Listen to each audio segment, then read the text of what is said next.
Let's do this. Oh, right.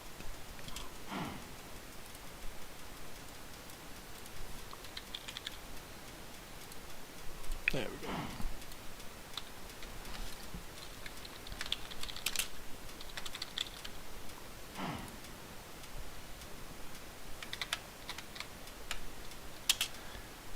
Do that there. And there. All right. So, hopefully, oops, I'll paste that there too. There we go.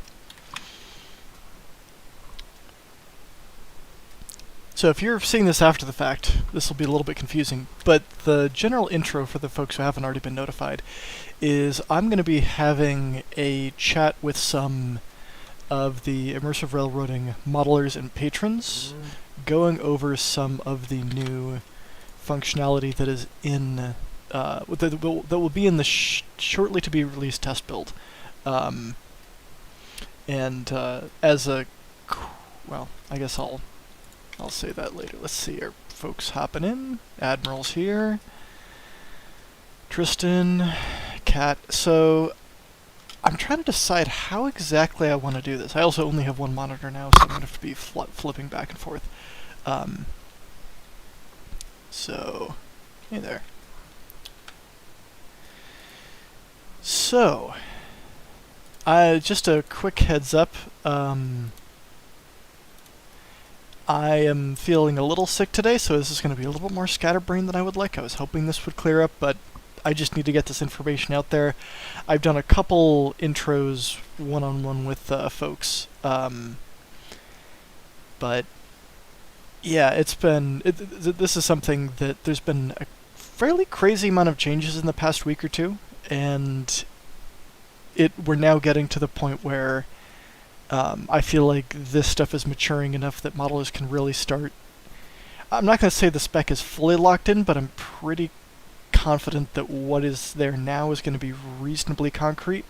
Hopefully next week at some point I'll be releasing this actually as a test build and saying that yes, this is a valid build that you can somewhat count on to release packs on and have it not completely break. Admiral asked a question, are we doing VC chat or just YouTube? That is a good question. I think I can try hopping in the modeling chat and seeing how that goes. I may need to, if it starts getting crazy with folks that are not modelers or not contributing to the conversation, I may change the settings on the modeling chat so that it's just patrons and modelers can hop on. This is a little bit of a weird thing, but it's a combination of the regular patron streamer is supposed to be regular patron stream, and what I want to get across to all the modelers. So it's exciting stuff, and these are the two groups that I feel like are going to benefit most from getting this information. So without further ado, I'm going to hop into the modeling chat and we can get started. And switch this over. Hello, and theoretically, you'll be able to hear this a couple seconds later on YouTube. Yes. Yep. So if you're in the modeling chat and you have YouTube open, or you have the stream open. Yes, I hear you, Double. So, Yep. That's the video. There we go. And there's also a text chat here, which I should open. There we go. Here's Cam's testing guinea pig. What the hell? Where he crashed at my birthday party and messed and fucked with the physics during my birthday party. Alright, I'm actually going to disable this real quick. It's going to be a little bit of a slow start. I want to make let's see, permissions on this. Connect. Okay, for now, I'm going to do this. And I'll revert that after the fact. So, Admiral, you should now be able to talk. I was already able to talk. So cool. Let's see. We have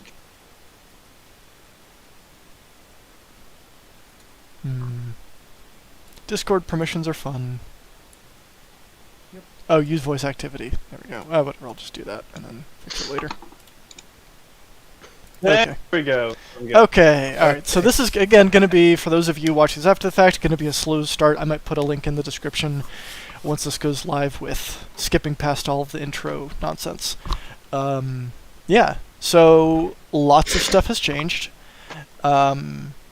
including how you can define valve gear, which is probably the biggest change. And now all of the modelers will know my pain for getting valve gear to work. That's secretly why I did this, is so that they would understand how much work it was asking for all different types of valve gear. No, but I mean, this is like what, 6-7 years that I've been hounding you for more valve gear. Yep. And now you can, now I can tell you, just do it yourself, Admiral. I'm not going to be touching that code one bit, other than fixing a bug that I think Axe reported. But yeah. Yeah. Oh, I plan to do a lot of this stuff myself now. Yep. So this right That here. was one impressive cylinder, I must say. Yeah, this is a probably one of the most cursed things I've had in this world, and I'll show you the Shay later, which is pretty cursed. I'm also gonna get rid of this cow because it is very loud, and it's gonna sit here mooing this whole time. There we go. Streaming if you intending to. So there's a link, there's a YouTube link in Modelers, which you can click on. Oh, are we doing it there? Okay. Yeah. Yeah, so I want this to be recorded, that way there's a reference for, like, all those stupid little things that I say that I forget to type up later on about how all this nonsense works. So this... I'm gonna mute the audio on the video so I don't hear myself. Yep, yeah, if you're just joining and opening up YouTube, mute YouTube and listen in here. The video will just lag for a couple seconds. So, this is an old version of the K4 that Legend had just left in the Immersive Railroading Assets repo. But the valve gear on one side was animated, so I decided it was a decent platform to do some horrible things with. So for those of you who aren't familiar, the stuff that I want to go over today is how to accomplish the following. So if you look at the reversing gear right now, as I'm hitting the keys on the keyboard because there aren't any cab controls in this at the moment, it's moving up and down, and as the locomotive actually moves, it is dynamically working. This is actually working better than any of the code that I ever came up with, which is great. So that is one thing I want to go over. I still haven't decided what order I want to go in, but getting that working, because it's not just one animation, it's a variety of animations, and how that's defined and how that works. I think the only other person who's played with that other than me is Nathan, and he's posted some pictures and modeling of that. One of the things I want to show is, actually I'm going to show that on the Shay. I initially did this so I could test bogey following, and I'll get to what that is in a minute. And a bogey and locomotive following for widgets / animations, and Oh, that piston is having a lovely... it's gonna get even better. So the big thing is you can tie animations in different ways to properties of what's going on in the locomotive. That's either widgets or readouts, and readouts are effectively the same thing as gauges. I kind of use gauge, like a gauge and a readout, interchangeably when I'm talking to folks. Effectively in the code it's always named readouts, but when modelers are thinking about it, it makes more sense most of the time to think in terms of a gauge. So, for example, right now, just to show off just to give an overview of what I want to show during this video, is if I turn the bell on, it does that, and when I turn the bell off, it does that. Which is, again, cursed and horrible, but it is an animation that's playing forward when the widget is enabled, or when the gauge is turned on, or when it goes to the on position. And then when it turns off, it plays the animation in reverse. So, goes like that, and then back. Also, the bell is working, and I do want to show that as well. I'm sorry, I'm going to turn down, Minecraft sounds, not render distance. For those of you who are just joining, I'm feeling a little bit sick, so I might be a little bit stupid going through this. What? Right, that's not the right. Music and sounds. There we go. That's better. So the other thing, and so I currently have some test stuff going on with the UI widgets. So this right here, there's two animations defined. One for the forward direction of this control group and one for the backwards direction of the control group. And I'll get into what that looks like in a minute. And one thing I want to point out is you see how that wheel is bouncing. The reason that happens is because there's only 20 frames to move that entire distance. So because of the way the interpolation between frames works and how the animations are defined, the more frames you have, the smoother it will be, but the larger your file sizes will be. So if you export an animation and... Oh, that's not what I want to do. If you export an animation and it's bouncing around kind of like this wheel is, just try and double the amount of your frames in your animation until it looks smooth. Part of it depends on what is exactly happening. Rotations tend to have it more than like translations and scales, because rotating things is weird. Yeah. So, and this is I was showing off some custom UI stuff. So, what do we want to look at first? Well, let's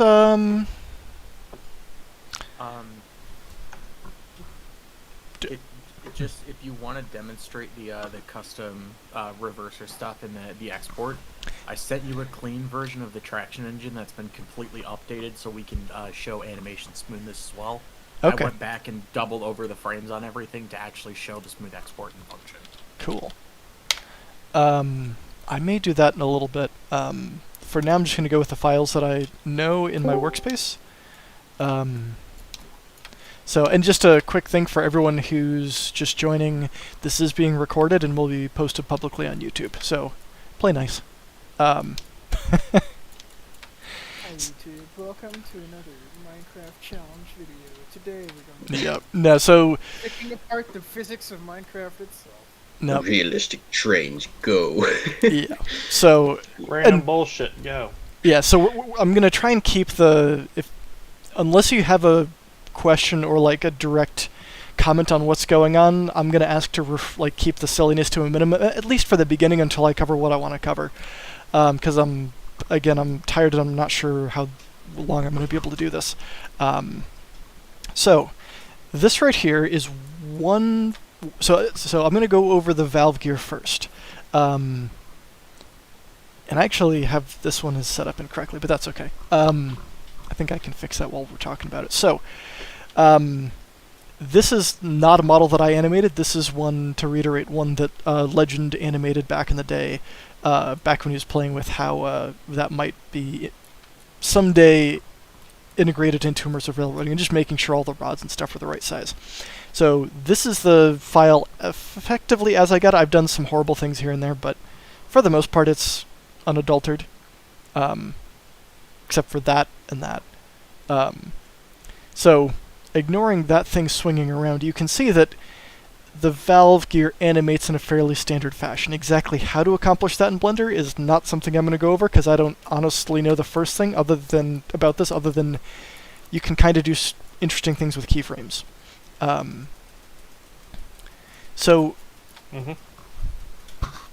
Talking about animations, there's a Blender plugin called Animatrix that I wrote based on some ideas that Friedrich had back in the day. It's implemented very differently, but it's some of the same concepts. Effectively, what the program does is it either takes objects you have, or the plugin does, it's either it takes what you have selected, or you can tell it just grab the whole model, runs through the entire animation, and exports that as a file which you can then give to Immersive Railroading through JSON to define different animations. The way it functions is that it always assumes that the first frame is how the object model is exported, like the positions of everything. So if I, for example, exported this object model on frame 11, things will not work at all. You always have to effectively lock in your positions at the first frame, and then animate from there, export your animations from there. I'm actually going to go over a trick that I came up with, which makes this a lot easier, especially for some of the more complicated stuff we're going to be going over. So I think I'm going to go over the simple examples first before I get into the valve gear, because that's a little trickier. So, for example, on frame 1, so I have a key. So, if for those of you who are just doing very, very super basic stuff in Blender with keyframes, so I set a keyframe at the first frame, set a keyframe at the last frame, set the position, rotation, scale on both with the insert keyframe menu. And so this component, named Steam Chest, I have selected so I can go to File, Export, Animatrix, and then choose the directory in which I want to drop it. And I'm gonna so there's two different things you can do here. I'll talk about skip first frame in a minute, because that'll be more important once we get to the valve here. So selected objects your entire scene. Pretty straightforward. Selected object only exports what you have selected. The entire scene is looped through everything. Another note on this is you can select the entire scene, but it will only drop. It will only write frames out for the groups that are that have been moved throughout the animation. So if I select everything and export it, the boiler, for example, I'm not going to export information about that in the animation file because it's static. It's not moving and it's not going anywhere. And just to go through what the file looks like, not that you guys care too terribly much, but it is worth talking about very briefly. Got some here. So the way this file is laid out, if you're curious, is it specifies an object and an alias. Depending on the object, the version of Blender you're running and how you export the object, it can be one of these two names, so it just writes both of them to a file. So this is the actual group name that should match up with what you have in your object file. One of these two names, either works. And then all these this is just a 4-dimensional matrix, which represents the rotation, the translation, and the scale of this object from frame 1 through frame 19. And that's effectively it. The math behind how these things work is honestly something I'm not super familiar with, but other people write matrix libraries that I can use, so that is what it is. So at this point we know we can export this animation as it swings from its initial position to its end position. So how do we actually tie that into something like the bell? Like that. So we can define in the JSON an animations block. And we're going to take a look at this one right here. This is front. So this is... oh yeah, I disabled that. So ignore this line. I'm just going to get rid of that. So this is readout bell. So readouts are defined... and I should be able to go through this fairly quickly. There's not too many options, but I want to go through the simple stuff before, and talking about some of the basic cases there before talking about the more complex valve gear and why it's set up the way it is and how you jump the animation to get it to work right. And I know it's late in some parts of the world, so this, again, is recorded, so if you need to hop off, you'll be able to see all of this. Assuming YouTube is going. YouTube seems to be going. Yeah. That's strange. Anyways, sorry, train of thought. Readouts, right. These are something I need to document a little bit better, but all of these are... So the readouts were originally implemented so you could add gauges in the user interface. I think Sebastian is currently the guru on creating interesting custom user interfaces in the UI. That's like how I added a button here that actuates that animation, for example. That's a video for another time, or potentially later tonight if I'm feeling awake enough for that. So simple things like you want a liquid gauge for how full your thing is, your speed or your temperature, boiler pressure, yada yada yada. I've recently added these ones: front bogey angle, rear bogey angle, front locomotive angle, and rear locomotive angle.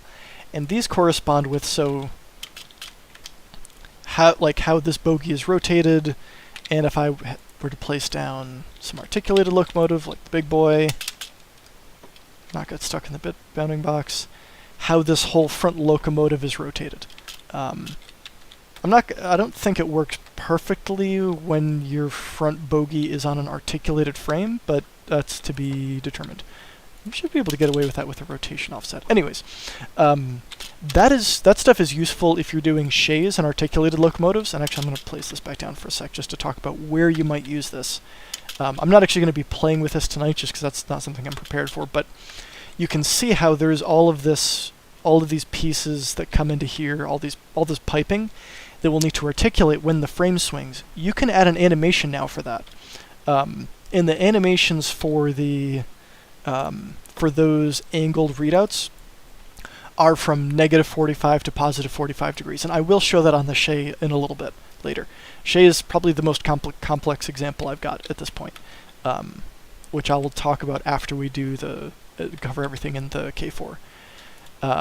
Right, so going back to how we define that. So we have tied this, I've called it K4 magic so it doesn't conflict because it's really K4 cursed is more appropriate.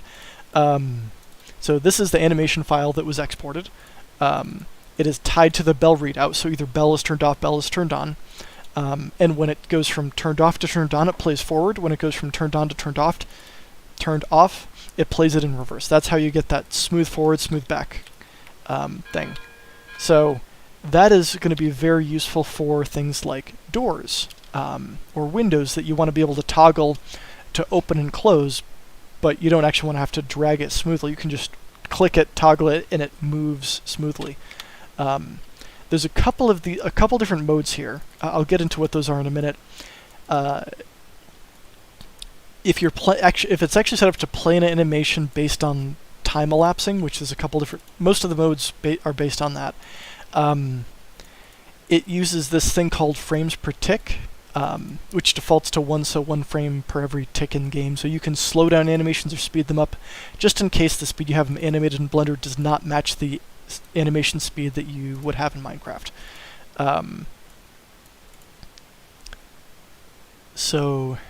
Right. So that's a very basic one. This is just play it forward, play it backward, depending on the status readout. This also could be control group. So you can set up a control group so when you when a lever gets actuated, it plays some other animation. When the lever gets returned to its original position, it swings it back. However you want to do that. Lots of different opportunities here. The bell is another simple one. I'll cover the top two in a sec. Those ones I just got working. So again, readout bell tied to the bell action. Actually, I'll change that in a sec. And this is tied to this bell animation here. Someone is pinging me, and I kind of feel like I need to make sure that's okay, but I'll take a look at that later. Sorry. So, right, if I play this animation, you'll see that the bell swings back and forth. So I just selected the bell, exported the animation, done. I'm not fantastic at Blender animation, so it's a very crude animation, but if you have the modeling skills, you can make very nice animations, and dramatically better than anything I can do right now. Offset is something you can do. That's like, if you want it to actuate at a different time, you can mess with that. It's really saying, oh, you can make it to, like, either delay it by 50% or advance it by 50%. That's more of an advanced feature that I'm not going to cover as much, but if you want a lever to like, for example, if you had a lever that you wanted it to play an animation on like a door when it hits 50% and a different animation when it hits 100%, you can use offset and invert to mess with those. I'm not going to go super into those, and that's more for a write-up on how that works, but you can do some interesting things with those. And this is in loop mode with the frames per tick. So this I set it to 1.0. If I wanted to run at half speed, I would set it to 0.5 frames per tick, for example. But I'm going to leave that the way it is. And then we have playing this. I actually don't have it in the Blender file because I forgot to save it. But effectively, I took this, set a keyframe, moved it here, set a keyframe, moved it here, set a keyframe, set it here, moved a keyframe. Exported that as one animation. So set it to a random control group. Both of these are on the same control group, and this matches the control group that is set up in the user interface. I'm not going to go through how that works, but same thing as like CG, ABC on a widget in your model for the folks who are already familiar with that sort of animation, or that sort of interaction with previous test builds. So control group ABC. So these are both linked together. This right here is the animation playing forwards, and this is the animation playing in reverse. And this one starts at this position here and ends at this position here. The reverse starts here and ends here. So the animations are actually reversed, if that makes sense. I hope it does. It's effectively these two are direct opposites, the way I have them set up right now. But for example, I could set this to 1.0, so when it moves forwards, it plays at a very slow speed. When it moves back, it zips back. So you could have a door open quickly and then shut slow, or vice versa. And so there's these modes, play forward and play reverse. So those modes, going into the code, there's a couple different ones to find. Value is the most basic one. I'll get to that one in a minute. Then there's play forward, play reverse, play both. Those are the ones I've shown. So this one plays the animation frame by frame going forward when the control is set to on, when the control of the readout is set to on. Reverse does the opposite. When the control is set to off, it plays the animation from start to finish until it's done. And then I already went over play both. Loop and loop speed are interesting. So loop is what I showed with the bell. And what that does is it just effectively runs through the animation while the control/readout is turned on, and when it's turned off, it doesn't. Simple as that. Loop speed is a little bit more fun. Loop speed, if you could potentially have a lever in the cab that when you pull the lever halfway, the bell runs at half speed. When you pull all the way, the bell runs at full speed. So you can modify like how quickly an animation runs based on a lever or a gauge or whatever you want to do. So a good example of that is if you animate an air brake pump. That has a variable speed. You could have a control in the cab, which would allow you to change how quickly the air pump is actuating, like how quickly that air pump actuation plays. So those are the main modes. Value is a little bit interesting, and I'm going to modify this JSON and actually restart Minecraft. Before I do that, does anyone have any questions on anything I've gone over so far?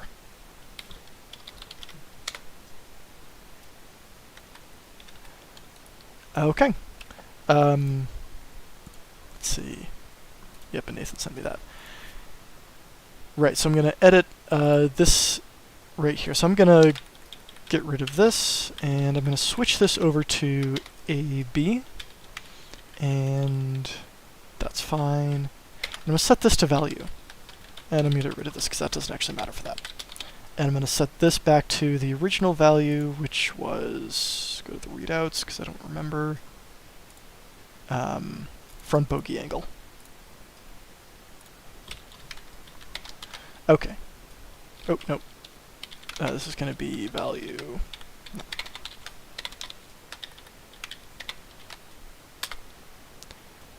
Value, not valve. There we go. Nope, that doesn't work here. Okay, so I've modified this now so that the animation that shows it going, oh, wrong thing, sorry.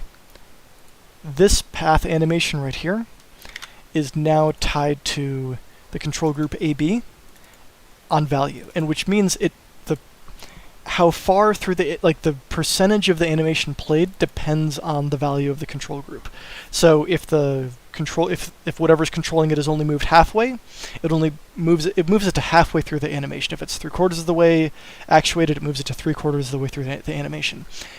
Where that gets really interesting is this model. I'm not sure it's actually named this in Blender because, again, I forgot to save.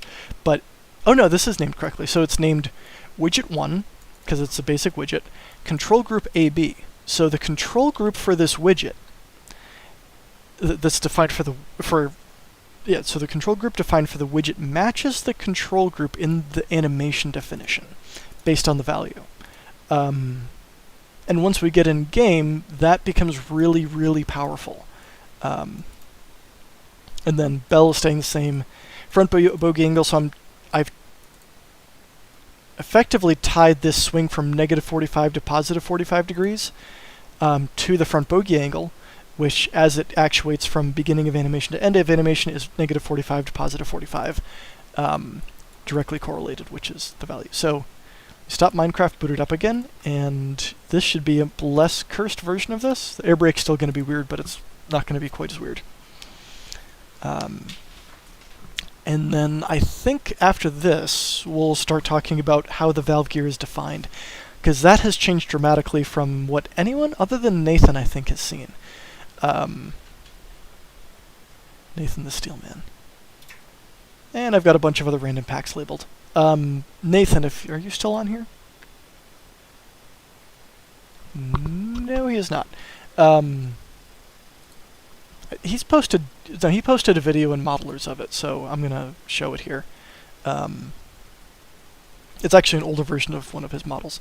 But I've got some other stuff in this world that was the stuff he was working on. This is going to be a little bit more rambly than I was hoping for, but I'm hopefully going to be able to cover everything I wanted to tonight.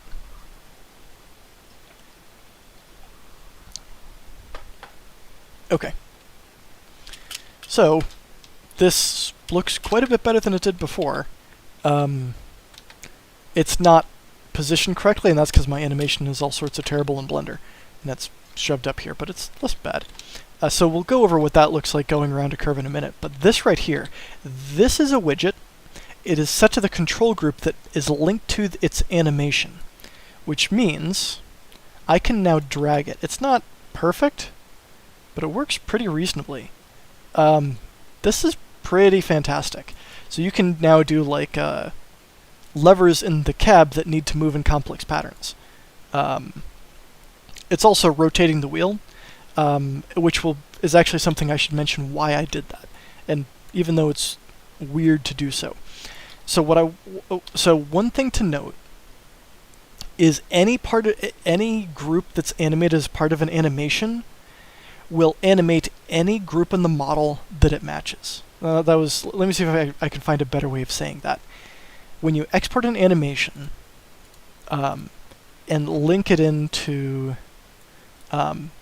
this animation block here, it doesn't matter if it's a widget, it doesn't matter what the thing is and the model, it will be linked into that animation. So this wheel is animated separately manually inside of the code, but because it's included as part of this animation, as this widget actuates, it plays the animation to match the position. This wheel is then affected by that. It's still affected as you run around, but effectively what I'm saying is they can stack, which can get interesting. Did that make sense-ish, maybe? Peanut gallery? For me, it did. Okay. Yeah, it made some sense. Let's just blame the fact it's 1 AM. Fair enough. So the reason I mentioned that, because that seems fairly obvious, you export an animation with these things moving, you tie it in via the JSON, it animates everything. That is true for everything except for valve gear. You can still modify valve gear using this system here, this animations block. But if you export an animation for the valve gear itself, and let's say you also exported something that made the bell spin, for example, as the wheels went around, it would not affect that group. The animation only affects the groups that are part of that piece of valve gear. So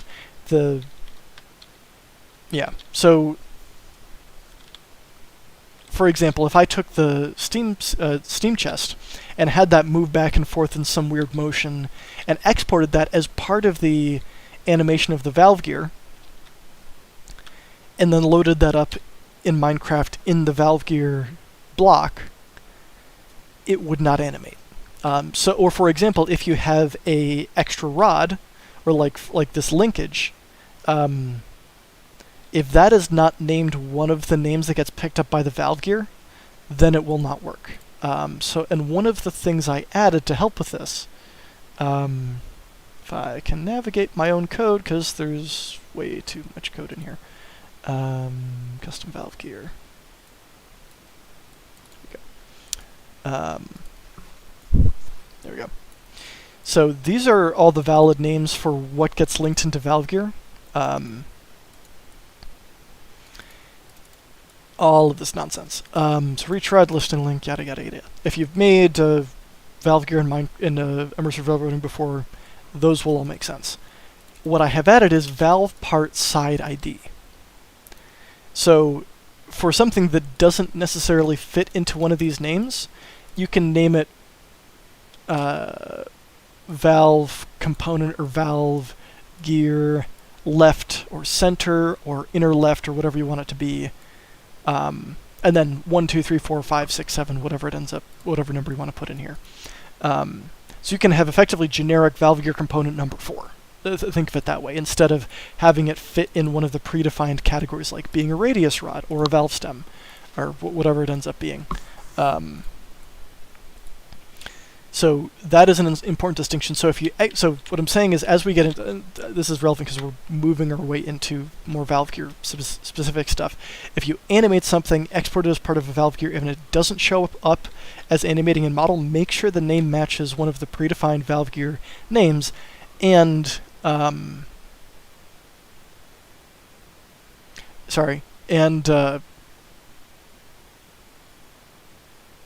don't know why I said "and" there. Sorry, I'm just trying to get through this. Yeah, make sure it matches one of the predefined names or generic valve component, whatever it ends up being. I'm going to plop this on a turn real quick so we can see what happens as we take it around a turn. There we go. So, as we go around the turn, you can see that the angle of the steam chest now matches the angle of the front bogie. So if I head back,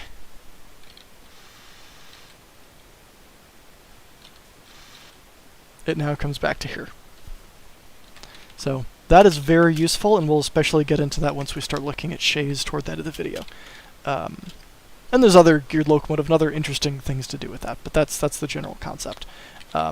Is you just create an animation in Blender where the piece swings from -45 to 45 and tie it in. There's some tricks there which we'll get into in a sec. Actually, let's talk about that now before we get into valve gear. Let's see. So, yeah, this is worth talking about at this point, because this will hopefully, I don't know if this will make more sense or less sense doing this as part of valve gear. So, back toward the beginning, I mentioned that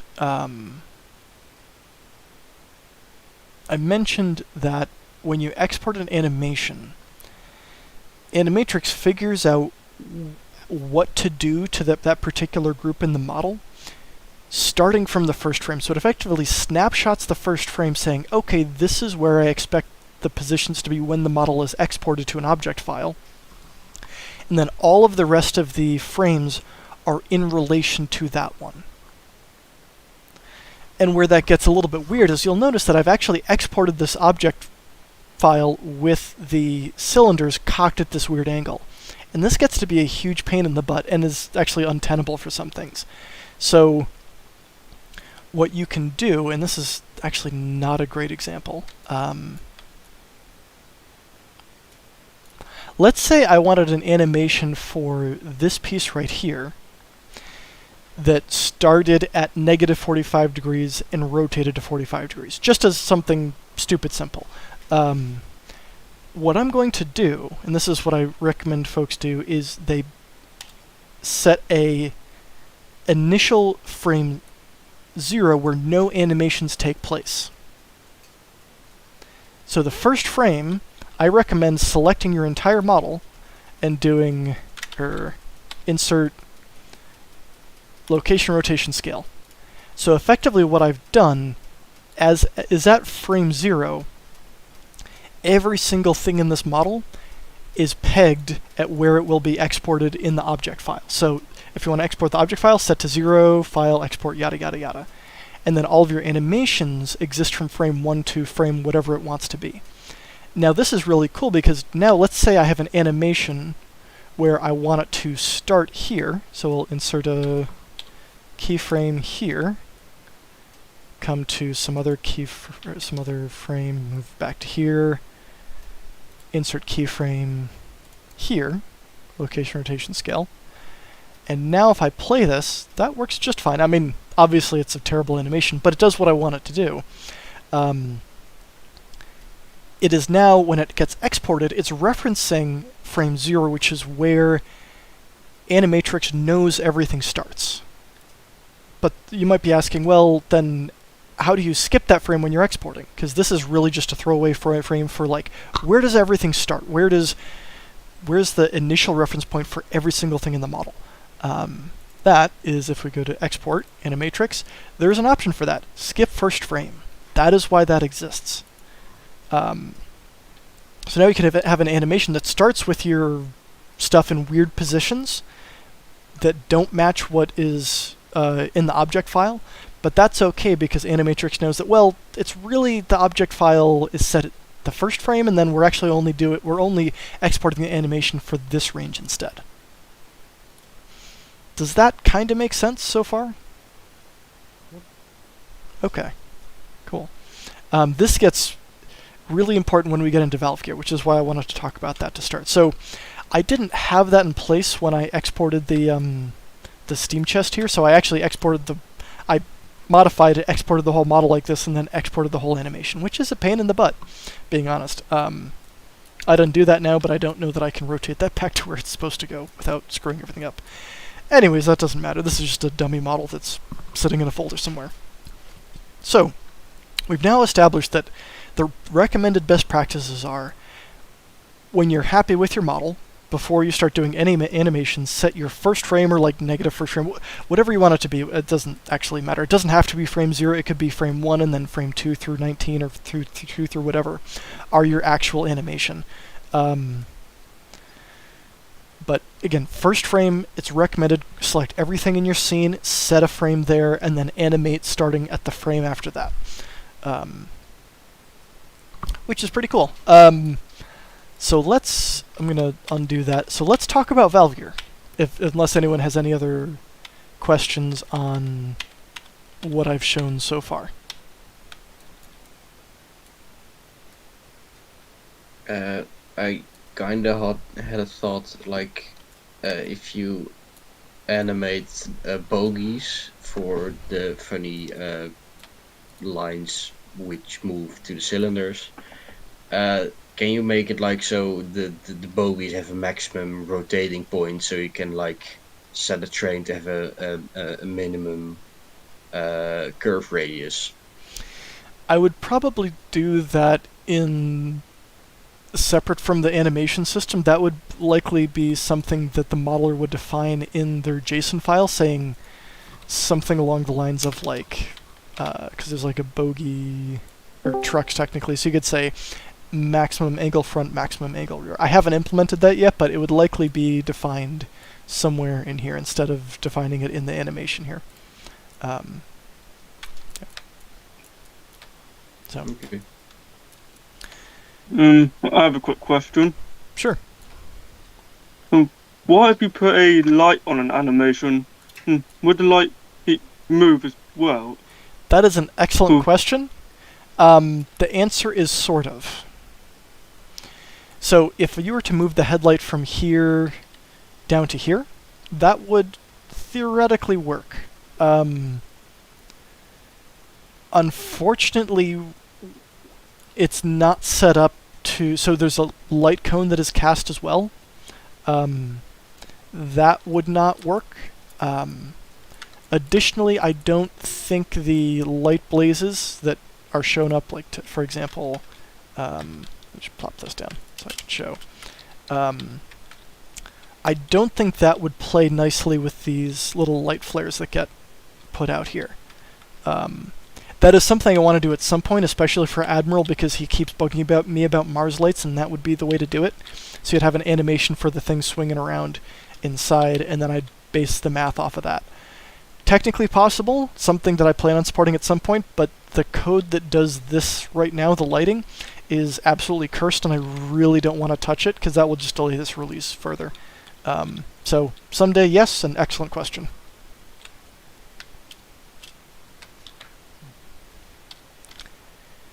Let's see. Any other questions before I move on to talking about valve gear?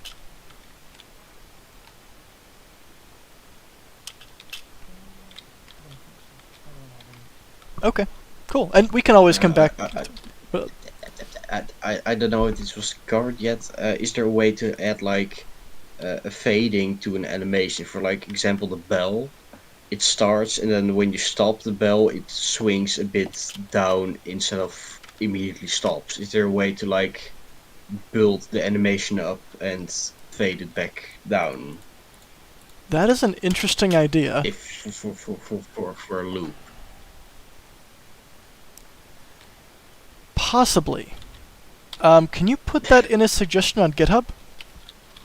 Yeah, sure. And per tradition, I'm recording when it's raining and nighttime, because that's what we do in Minecraft. That is an interesting idea. I don't think that's too terribly hard to do. I think that's doable.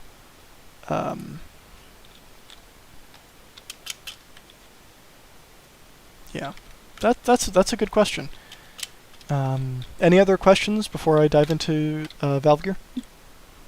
Yeah, with the animations, would it work on like a fan going in 360, like with a diesel engine?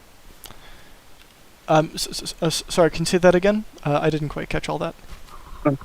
Would a fan just spinning work with the animations? Like if I was just set to spin 360 constantly.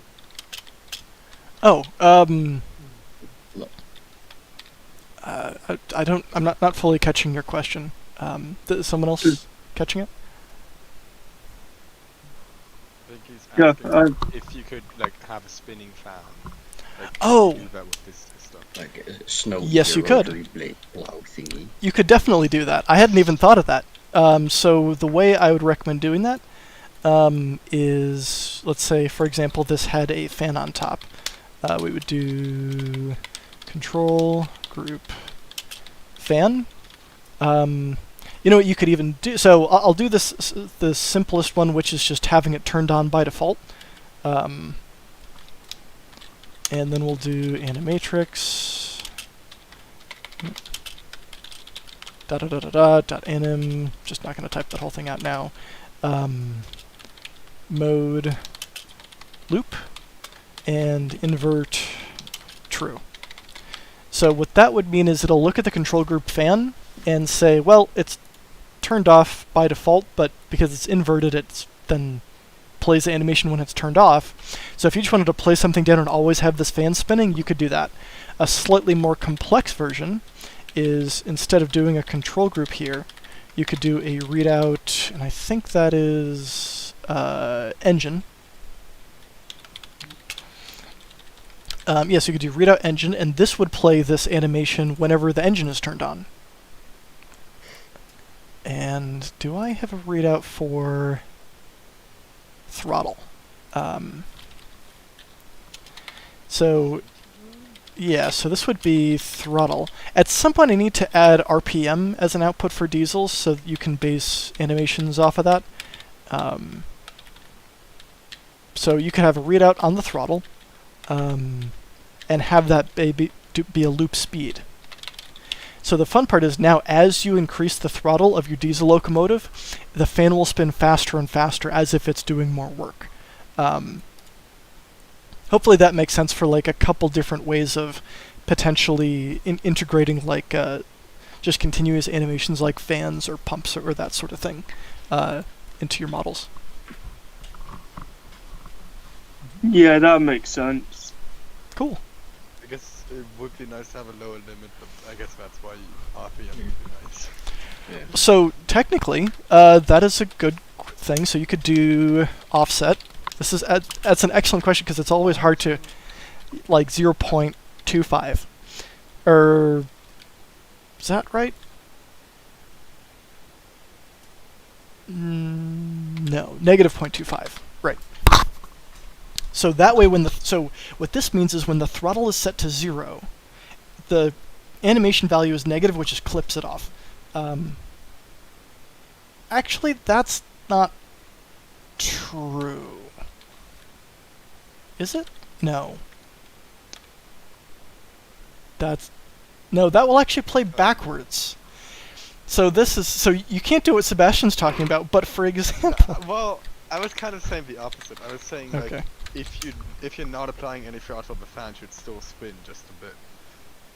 Oh, So that's that would be easy. a positive offset.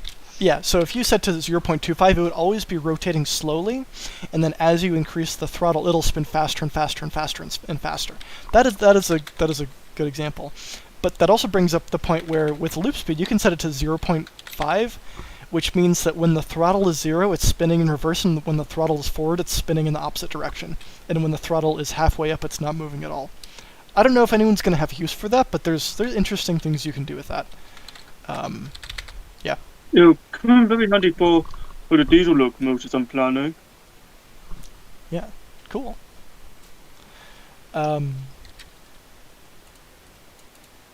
Okay, any other questions on the animation system before I go into Valve Gear? And we can, if you have other questions that you think of later, feel free to bring them up at the end. Yeah, we're hitting about an hour, and I'm just gonna hop over, because I might go for another hour. I'll try and do more if I can, but either I'm gonna get tired or my voice is gonna wear out by then. So, fingers crossed. So, Valve Gear. This is one of those cases where skipping the first frame is really, really handy. So this animation by default is set with the reverser in, I think this is the forward position, back position. I never remember which way is forward, which way is backwards. Down is forward. So this is set full forward right now. Excuse me. And the way this model is set up, and this is, again, way beyond my Blender expertise, is I can... Nope. This thing. Yeah. Well, let's turn off magnet.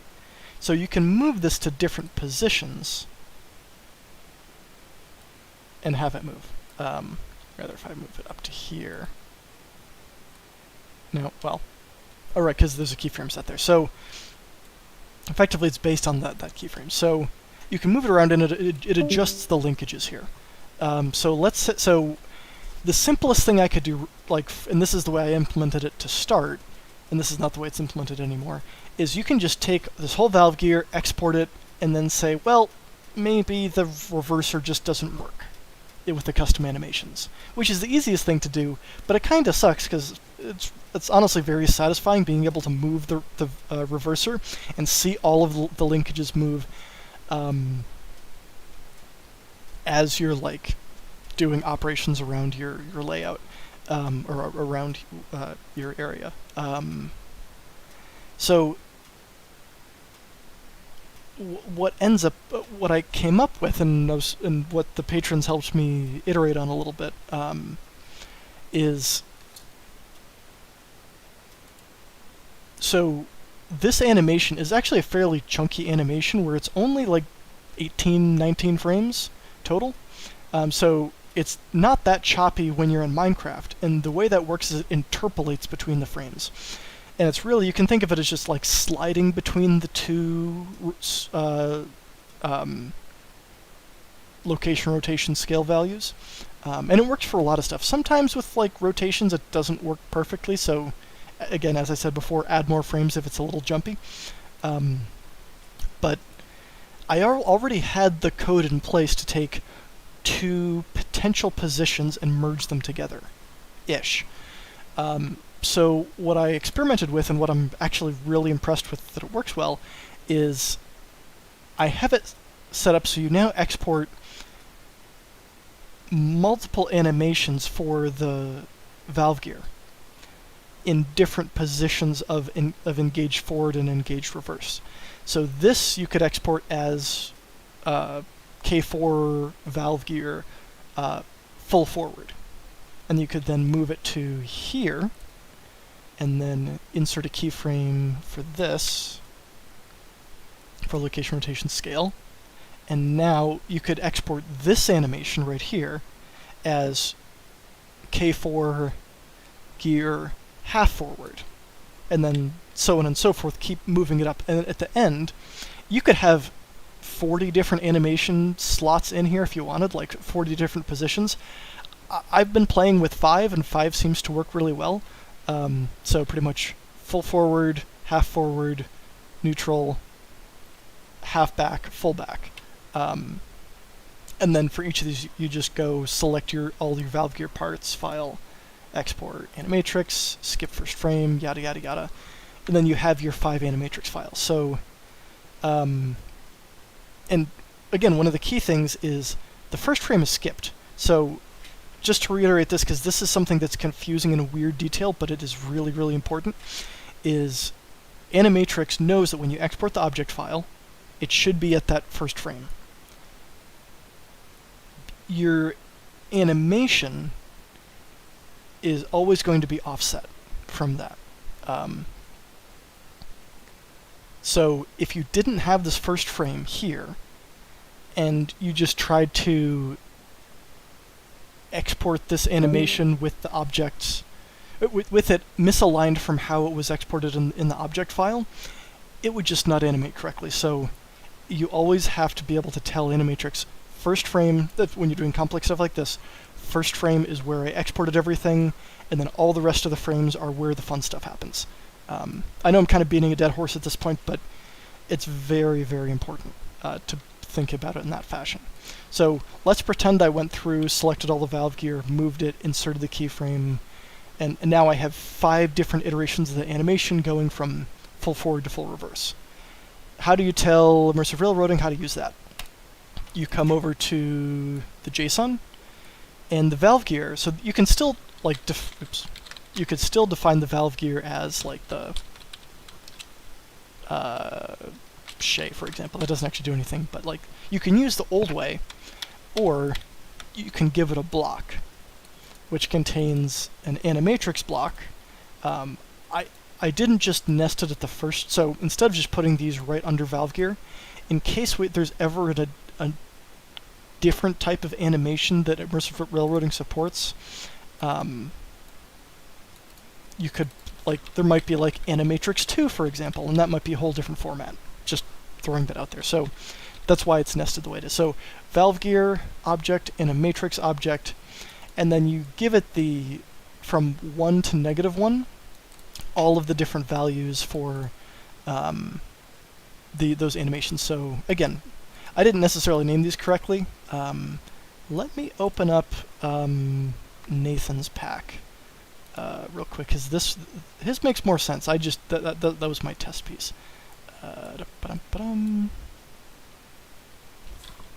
Alright, run config. Nope, that's not it. Immersive Railroading. Here we go.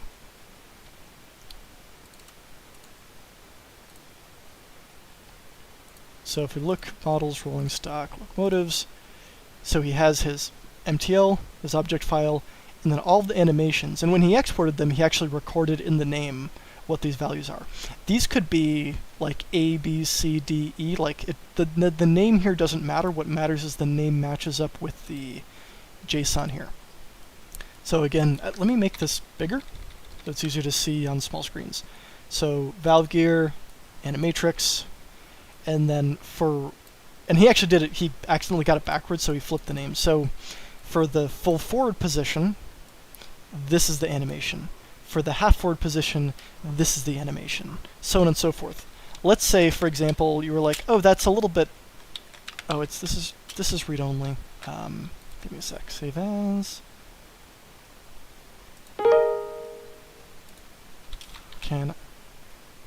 Thank you. Open an external, there we go. Sorry about that.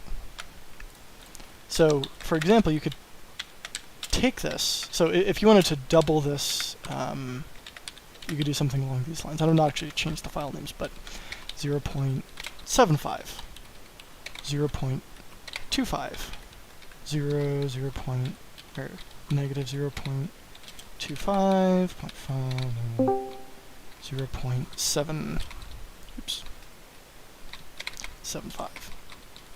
There we go. Does that kind of make sense? So you export your animations at different steps, and you can have as many or as few of these as you want. If you don't want to have a reverser, you just do that right here, and you're done. Just give it one animation, and forget about the rest. But you can have, I would say, like up to like 20 or 30 of these if you really wanted to go that hardcore. But it doesn't.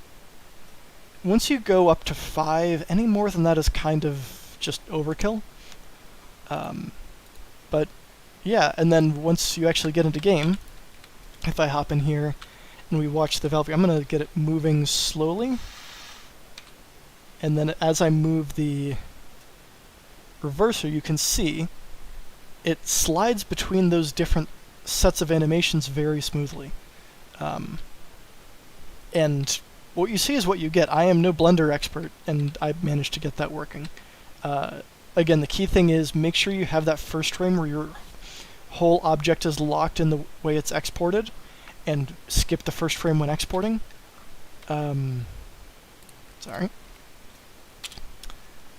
And then just put it in the JSON correctly, and hey presto, you have a fully functioning, crazy valve gear that actually animates in interesting ways. A more extreme example, excuse me, would be what Nathan put together here. This is, I forget even what to call this, but so I don't even know the name, like how to name all these components. I think he said it's an upside down Stevenson valve gear. Stevenson valve gear. Technically, yeah. So, oh, is Nathan here? I am. Hey, Nathan. So this is your old one, and I'm also going to use this as an example of what to look for when your Yes. frames are too low. So Yep. this right here is very much not a valve gear that IR has ever considered supporting, to put it nicely. And let me give it a little bit of go, and I can go through all the different positions as the valve gear is actuating, and it just works.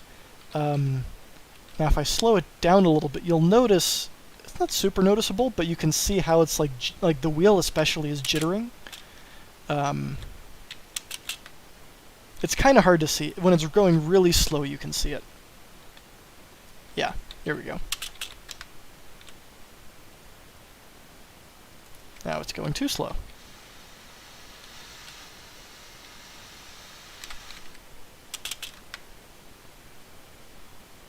If you look closely, it's bouncing just a little bit. It might be easier to see on the other side. Ah.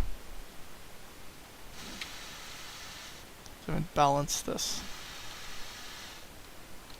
There we go. Yeah. If you look closely, it is jiggling as it moves. And that's because there's not enough frames exported for it to animate smoothly between the... Oops. Ah, stuck. There we go. I know how to use this mod. So that's pretty much it. So all you need to do is figure out how to... The hardest part about this, and what I'm aiming for as the hardest part about it, is getting all this working in Blender in the first place. There's a couple different ways of doing that, and I'm going to leave that up to the other modelers to explain to people who have figured that out, because it's very far outside of my wheelhouse. Nathan, do you have anything to add to that? Because you've been the guinea pig that's been brought through this. So I wanted to comment on a previous just point that you had made about the 5-step for the valve gear. Mm-hmm. On your existing wall shards valve gear, it looks fine. Mm-hmm. I noticed once I had my actual reverser bar moving in game that for some reason the 5-step decided it wanted to start jumping around pretty hard. So 9-step would probably be the best way to go for smooth if you don't want to go overkill. I have implemented a in the new version I sent you, if you want to test that at some point, I have updated it to a 21-step system, which is 1 neutral and then 10% in either direction. Okay.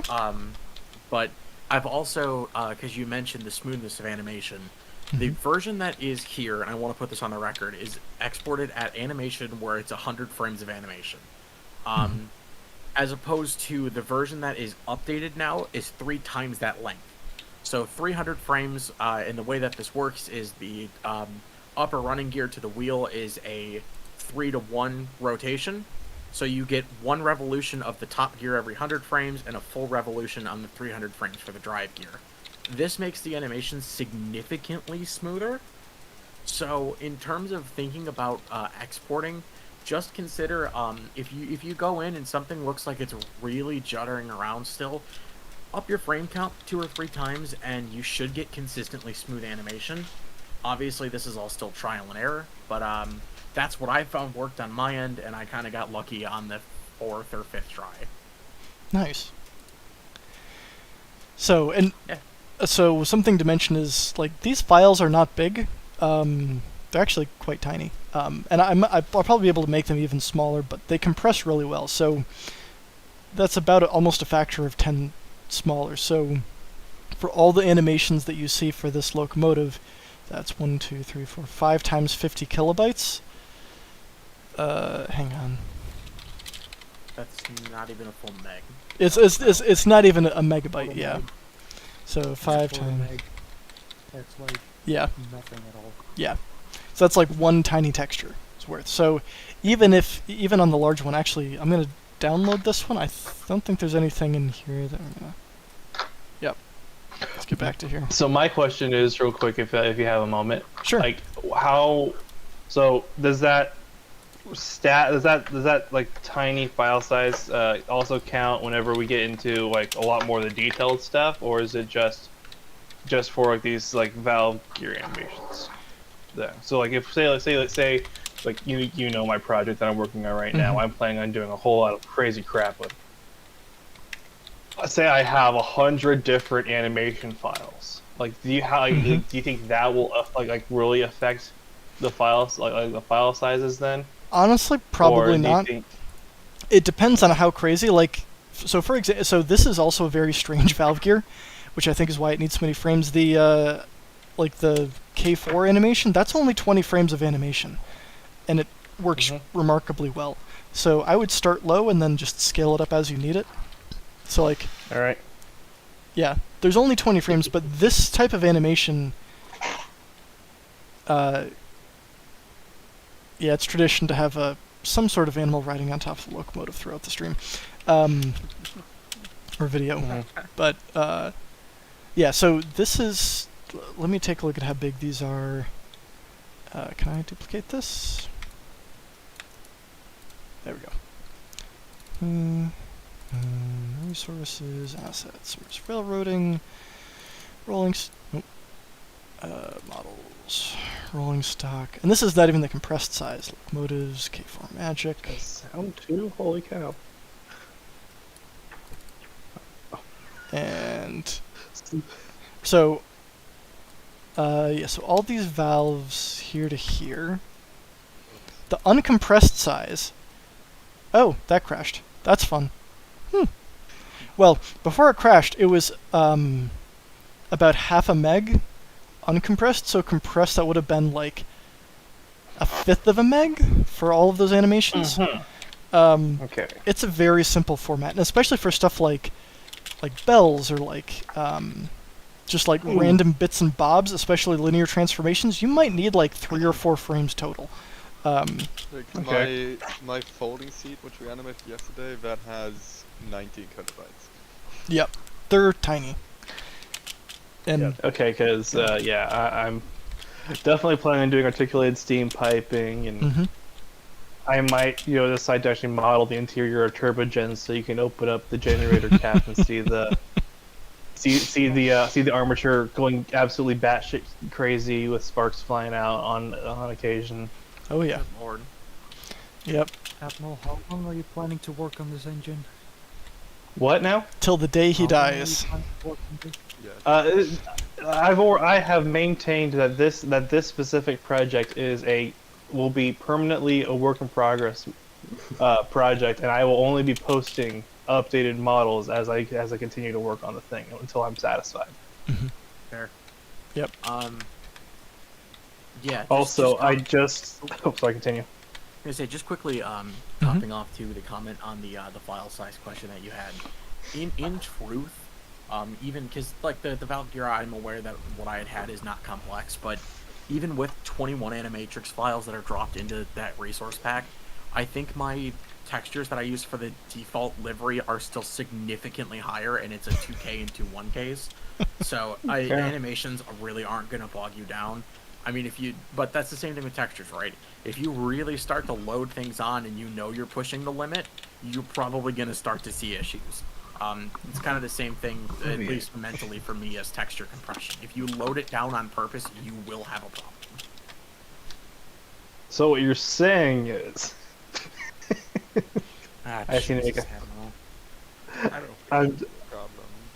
yeah, But, I don't think file size is going to be the issue. yeah. There will be many other issues before that. All right, so Definitely. I will run out of things to animate before file size oh yeah, for animations. so oh yeah, and that like you could do open the door, all sorts of fun nonsense. Yeah, unscrew all the stay bolts because it's Admiral. No, it will not be unscrewing all the stables. All like 24, boiler washout plugs probably. Okay. So, yeah, that is the basics of the animation system. Once you get the hang of it, I don't think it's that bad. I think, Nathan, once you got I got it animated in Blender, this is the trick to skip the first frame when exporting, and then just go through the process of exporting it for all the different positions I care about.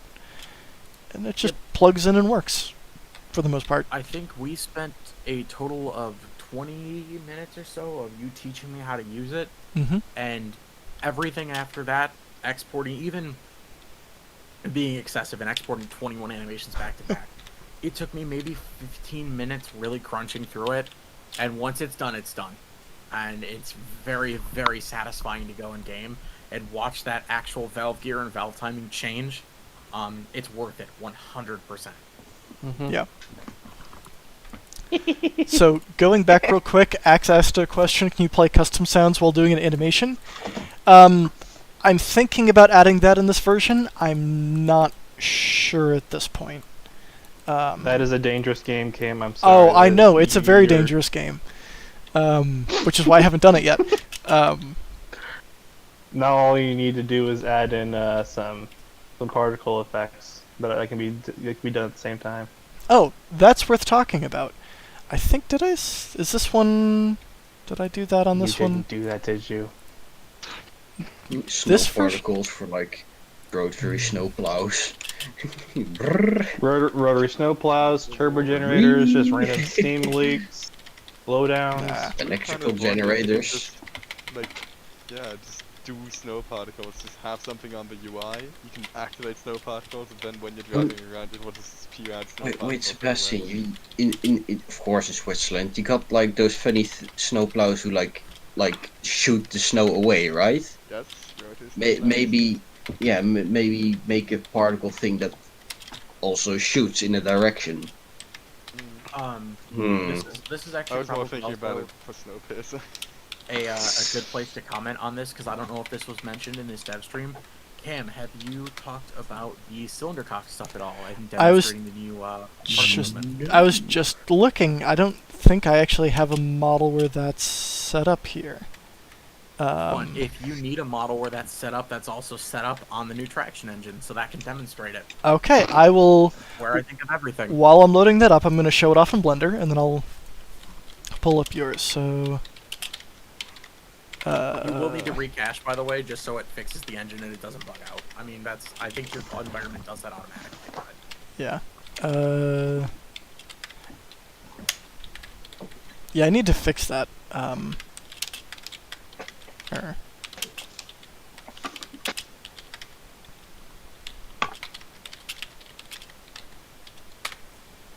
Alright.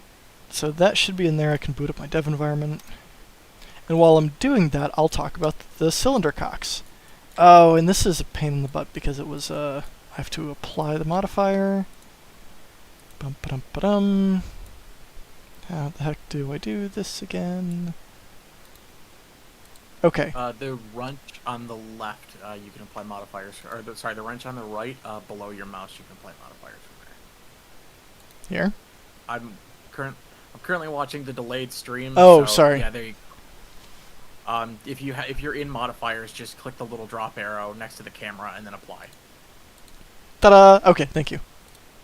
Okay. Um, So I'm gonna grab this thing, separate out to its own object, grab this thing, separate out to its own object.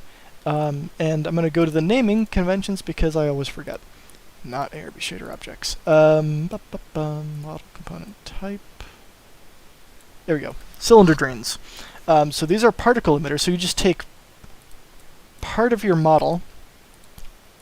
So it's a little bit different. The other particle emitters, those are not shown in the model. This one actually is. So cylinder drain side. So like you can be, so the way to read this means this can be cylinder cock side, or cylinder exhaust side, or drain exhaust side, so on and so forth. Any combination of first and second with a side. It gets a little bit interesting. So this is going to be named. Now, does drain- that side also include inner, center, and out, and like both inner sides and then center as well? Yes, it does. Okay, cool. Yeah, so this matches the valve gear you have set up. Okay, so this, I'll just do the basic one for now, which is this. A and B. So depending on how you have it set up, because they emit particles at different times, the A and the B... hang on. No, I don't have that set up. I did at one point, I must have reset it. So these are now the two places where particles will come out. And by default, they just kind of shoot off in their default directions for left, right, up, down, whatever it ends up being. It's really, the ones on the center just kind of stay there, the ones on the left go to the left, the ones on the right go to the right. But let's say you have something a little bit more interesting. Let's say we want this one to be angled forward and this one to be angled back. This one would be underscore underscore back. And this would be underscore front. Now let's say we also want these to be going left, front, left. The order of these doesn't actually matter.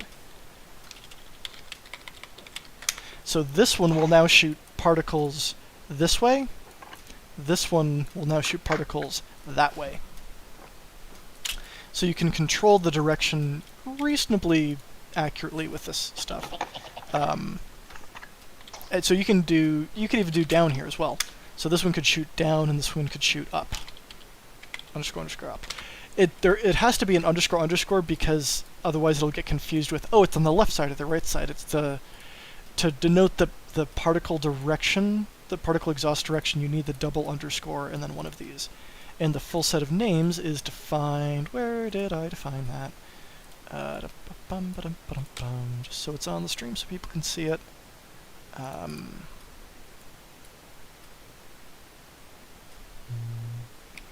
Oh, that's the control. I'll talk about that in a sec. Particles, where are the particles?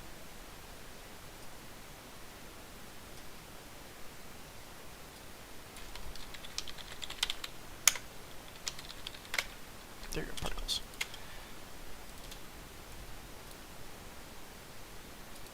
And the A and the B, and then we go into that, and then direction. There we go. So it's this right here. So front, back, up, down, left, and right. Those are the directions you can use. If you did like front, front, it only sees that once. So you can't do like north by northwest sort of stuff. You can't do that. So it's really 45-degree increments in every cardinal direction and up and down. But for the accuracy of exhaust, that's, I'm going to say, good enough for now. It's a pretty powerful system. And so if you want to control your cylinder cocks, so by default there's like some cutoff depending on the gauge where if you're going below a certain speed, it automatically turns on the cylinder cocks and then turns them off when it's not needed.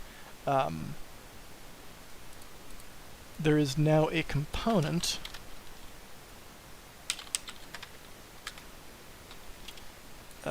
next, there you go, cylinder drain control. So you could like drain exhaust control ID or cylinder exhaust control ID, whatever it ends up being. These are all effectively both of these pairs are interchangeable. So this is the same thing as like the bell control or the whistle control. So you can choose if they're open or closed.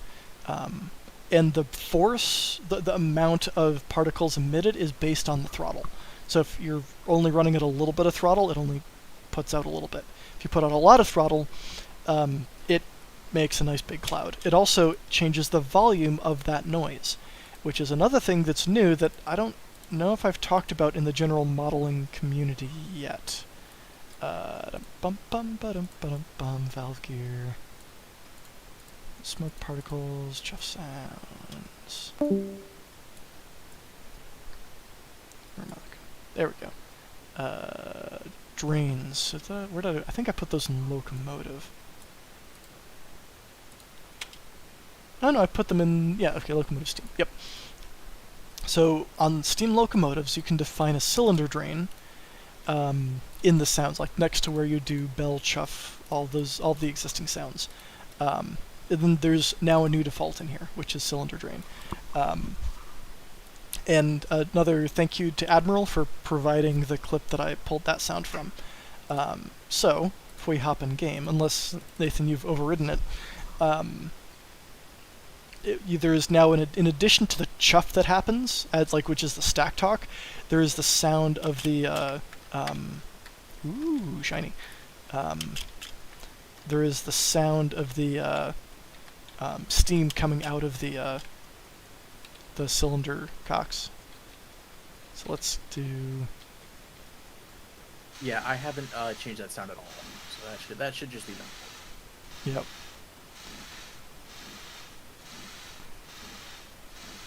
So that, if I'm guessing, that is a left down setup? Yep. Cool. Yep, that's what we went over last night in call. Is they're both set to down left at the moment. That might actually get updated, but it works fine for now. Yep. One thing I've noticed is that it's not entirely synced to the cylinders here. So that's like it's because that cylinder moves multiple times per wheel rotation. Yes. I may support that at some point, but at the moment that's a special case. It's a very, very special case. Yeah, this is I might end up just overriding this anyway with the some kind of version of that drain cock control mechanism anyway. Yep. Just because I significantly like that. Yeah. All right, so this is traditional animation, but just listening to it, and it actually does offset the pitch, so you hear different sounds as it's moving along. This is very visible with the big boy. I'll do that in a sec.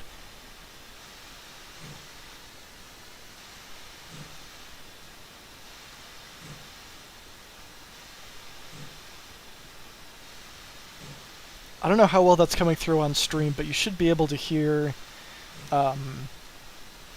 it's offset by a little bit of a pitch. It's a random amount, so it's not like set. If I pull up a big boy and have it run by slowly, you can really hear it. So brakes on, reverse.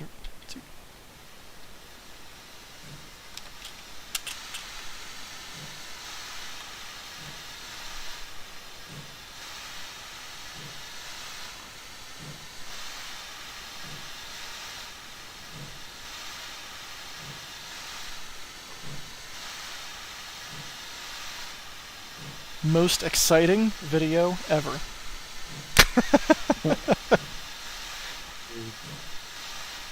Now, does the big boys JSON still have it saying Mallet wall shirts in there?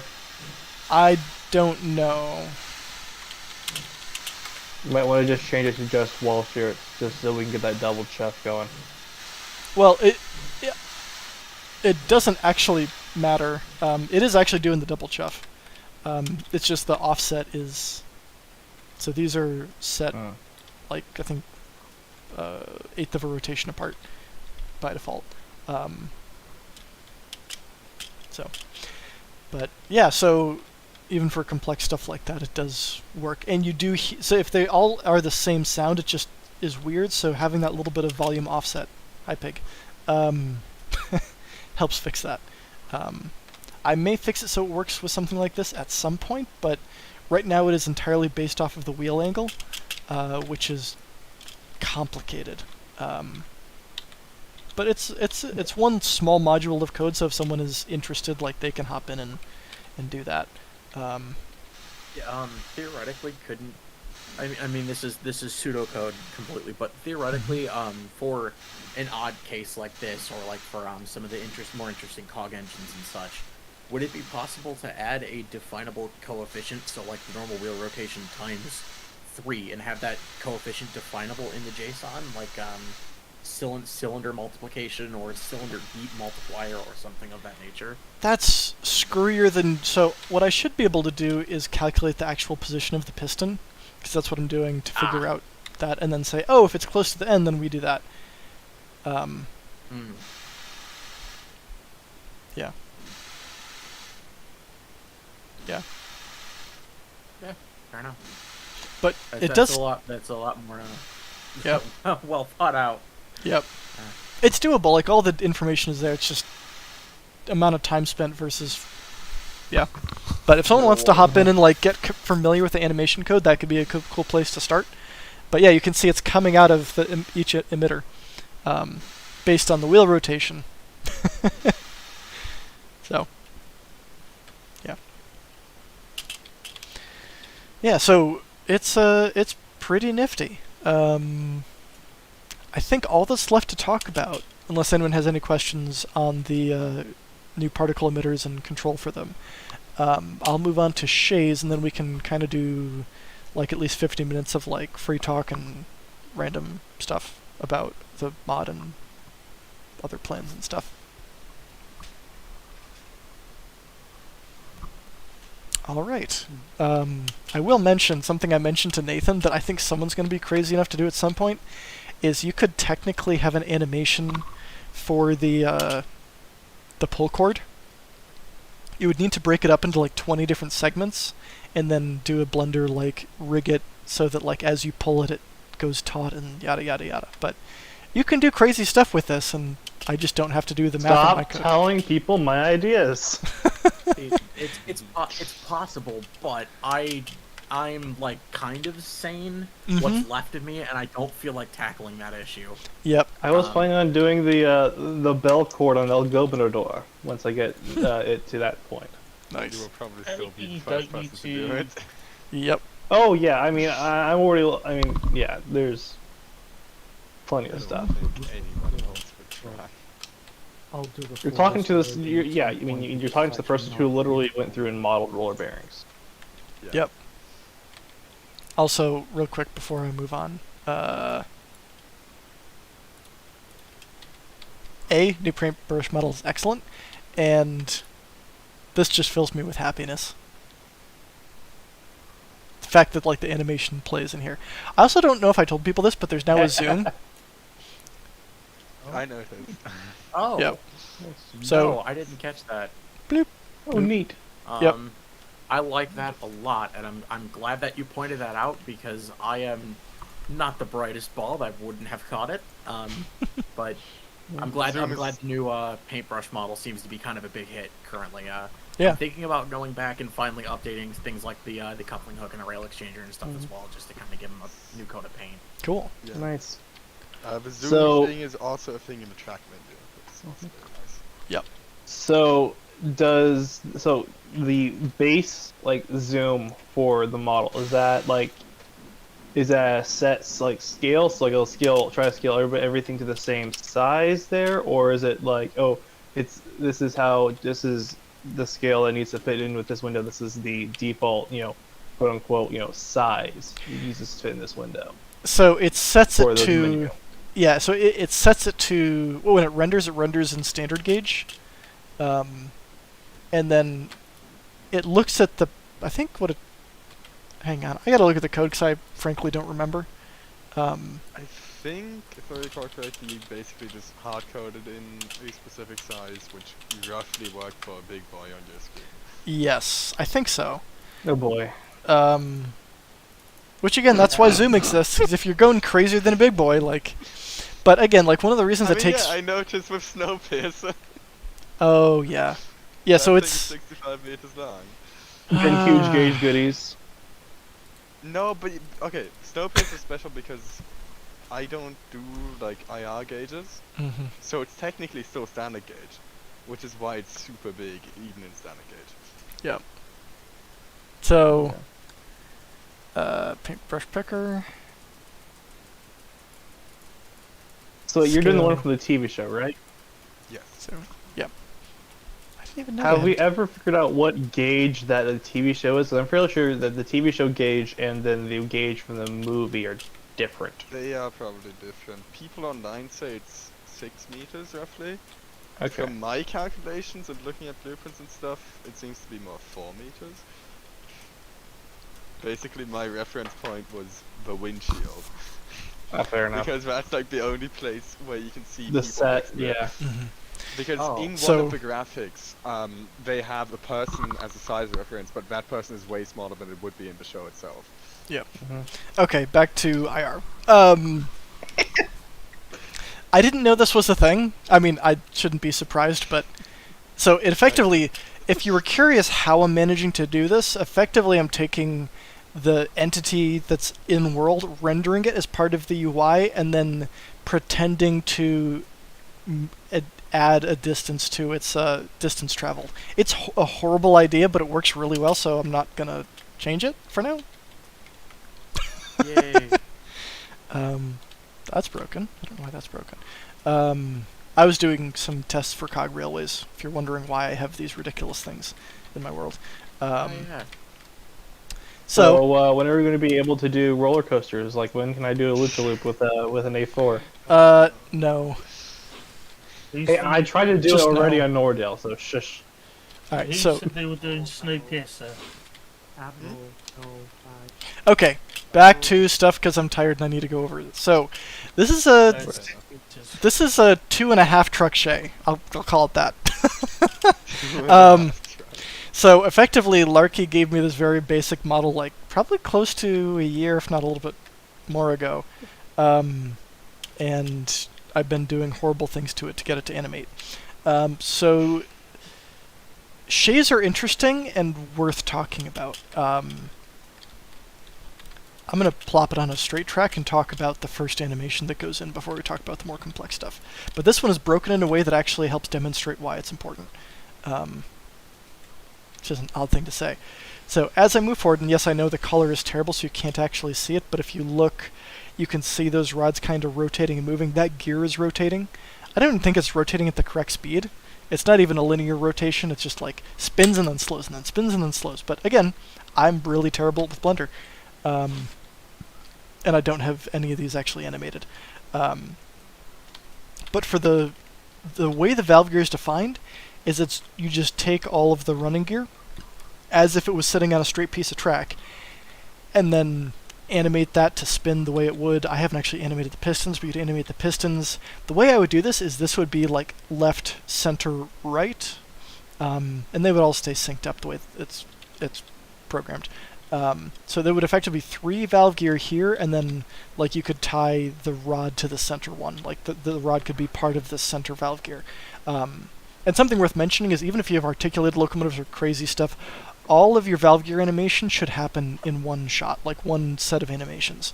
So you don't need to like export left and right and center as different animations. You have it all together. It's just the naming convention within the model. So does that mean that is that for each engine, or is that for the overall loco? 'Cause For the stuff like entire triplex, locomotive. Yep. Okay, so you animate so like say for the triplex, The you animate entire all thing. 3 sets of valve gears. Yep. All Okay. 3 sets. Yep. Yep, you're gonna have fun, Admiral. Um, Oh, I know. I'm already. Yeah, I plan on torturing my computer. yep. Yo, I got the N scale Broadway limited All right. imports big So boy. this is we're actually doing a dev stream right now. Um, I know you just joined. So I'm actually going over features, and this is being streamed onto YouTube. So I'm going to ask you to refrain Oh, from other stuff. Feel free to hang out because it is technically a public channel at the moment. But this is I I just thought I'd let people know before they buy it, you know? yeah, no, but this is something else. So I'm going to ask you to stay muted for a little bit while I finish up the stream. Thank you. Okay. So, we were talking about valve gear. So all the valve gear go into one animation file, one shot in Blender, yeah. So that part's pretty straightforward, and you can do the same thing where you have different reverser values. I still have no idea what that would look like in here, and yes, I know the color is really dark and it's hard to see. That's again, this is a very work in progress model that I did horrible things to get in game. The interesting thing is when you try and take this around a corner, because the position of these rods here and the couplers and all this fun stuff depends on the rotation of the bogies, which isn't something that has happened really in anything other than maybe big boys looking weird going around corners or articulated locomotives. So on this locomotive right now, unintentionally, more just because I was lazy, I have the front set is set up correctly, the back set is not. So watch the back set as I start going around this turn. And I'll actually stop on the turn so we can see. So if you look over here, the gear is just kind of sticking out the side. Like it hasn't moved, it's just broken. It's ripped itself off the side of the bogie. And a quick note is, for 3-truck shays, the recommended way of doing this is the whole thing here, this whole thing is bogie rear, and this is shell rear. Or, no, this is actually just bogie rear right here. So this is all attached to the rear bogie. And then that's part of the frame. There's some weird things about how the math works out for like if you had these pivoting independently, it would be very tricky to have that work well. But the nice part is, given how wide the track is and how wide the wheels are, you really don't notice that these are locked together because they're close together. Until you get to standard gauge. Yeah. But even then, you don't see it that much. Do I have it yet? Well, that's Minecraft gauge. I've got a Brunel here. This is stupid. Biggest shay ever.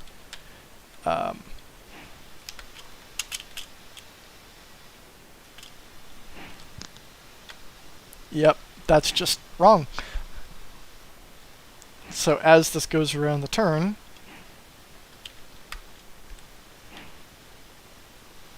okay, yeah, around that sort of turn, it does look weird, admittedly. But this is a very, it's a very extreme example. Any reasonable turn, it works well enough that I'm not going to add the additional complexity for that right now. So if you're doing a 3-truck shay, this is the recommended way. Make that whole thing the rear bogie. But back onto what I wanted to talk about, which is, well, then how does the front sort of line up? Again, this would line up better if my Blender skills were better. They're not, so this doesn't line up nearly as well as it should, but if you do it right in Blender, this will work. So the way this works, and it even works as the rods are moving, for the most part, the way this works is there is a separate animation defined which is tied to the front bogie, which modifies the valve gear. So these pieces right here, and the stuff that's along the side of the bogie, that exists in 2 separate animations. One, the valve gear, which is actually driving the valve gear as if it was going along a straight track, and the other, which is just simply offsetting the valve gear in relation to the front bogie. So if we take a look at the JSON for this first, because that's pretty simple. Where's the shay?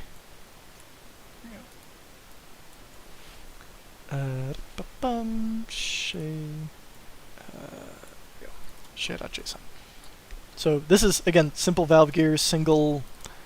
This is no reverser configure, just set it at 0 and leave it at 0. And this right here is an animation front bogey angle tied to this animation, which we'll look at in just a sec, on the mode value. So effectively it says take the angle, the percentage on the angle from -45 to 45 of the front bogey angle, and play the animation, the front animation at that point. So if we open up this blender, ignore the back stuff because I haven't, that's all weird. But if we look at just the front bogey, just these pieces right here, in this animation, they don't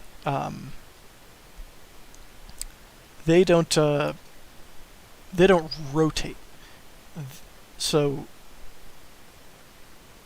what all I did was do a horrible thing to try and get it to look correct, going from the first frame all the way over. Again, this is a crazy example, but and you don't have to, like, you can, if you really want to, you can just like say, oh well, this is the center, I'll animate a couple frames on either side. But yeah, so effectively all you need to do is say, okay, all these other parts, when they deflect by 45 degrees, here they are, do a linear interpolation between there and whatever the middle frame is. And Bob's your uncle.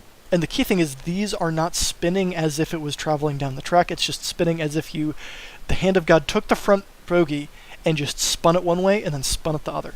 And that's literally it. Ignoring my incredibly terrible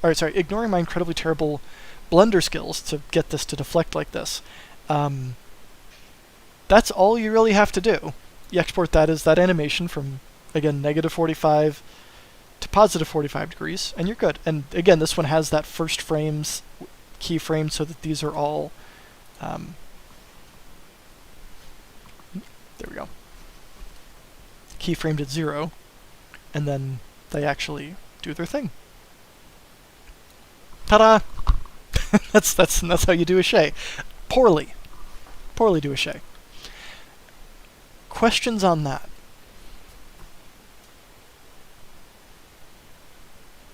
Does that just make sense, or are people just like stupefied by like, why would you ever do that to this model? Larky's gonna come fly to the US and murder you. It makes sense to me. Okay. And you should be able to do the same thing for the front locomotive. Sebastian would probably be the last person I'd suspect to make a shay, but okay. I wouldn't use it for a shay, but I might use it for like a drum bellow or something like that. Or you could, for example, have, if you have a coupler that's mounted on your front bogey, that's not here, but yeah. Well, you could attach it that way. But okay, but I could hypothetically... still make a coupler fall, sort of, if the bogey turns, the coupler also turns, even though it wouldn't look right if it's not coupled. Exactly. So... that's most of the new stuff. There's going to be even more stuff that the patrons have seen. Some small stuff posted in that chat when the next test build comes out. But yeah, that's I think everything I wanted to go over. If you'd be interested, I could talk about like what that would look like for a articulated locomotive with like steam pipes, but I'd probably just spend a half an hour sitting here trying to figure out how to do stuff in Blender, and it would probably not be that interesting. But effectively, well, I'll talk through it real quick. Let's just open up another Blender because I think I have enough VRAM for this. Alright, open, go up one, what do we have? Big boy. Oh boy, which is the right one? This one? Okay, good enough. So yeah, so this whole thing rotates here, so what you could do is first go in here, select that whole thing, select all of that, export that to another object, same thing here.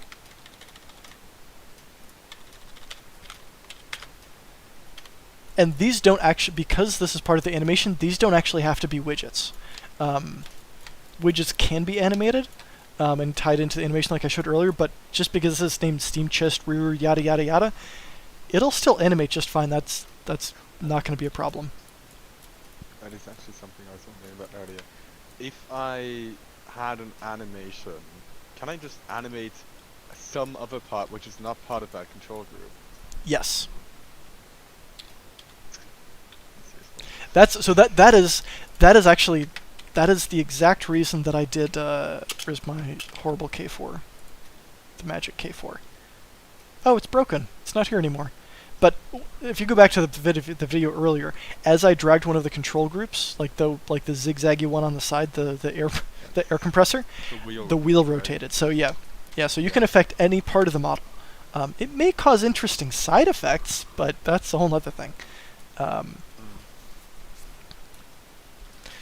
So let's just animate this. This is actually going to be easier than I thought. I think, maybe. Switch this over to the timeline. Whoa.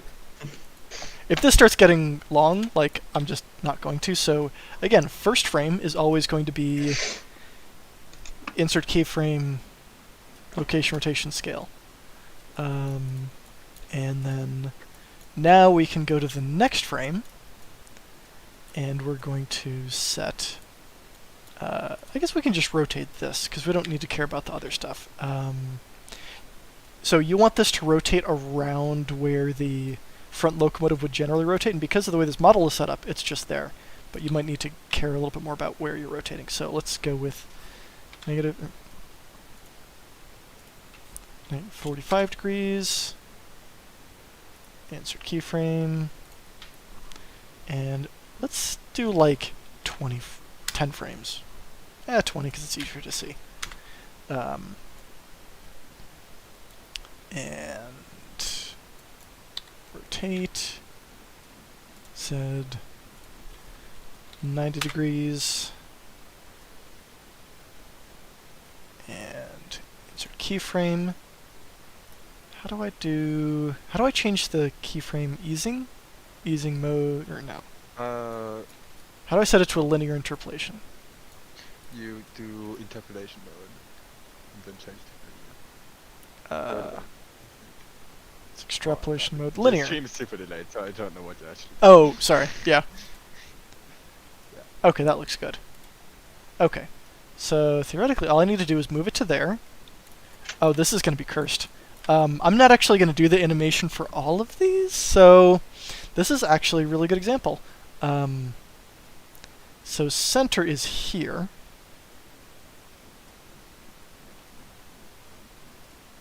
That's interesting. I don't think that's... So this is frame 1. Or 2, sorry. Frame 1 is that. Frame 2 is here. So 2 plus 18 over 2 is 9. So that should be frame 11?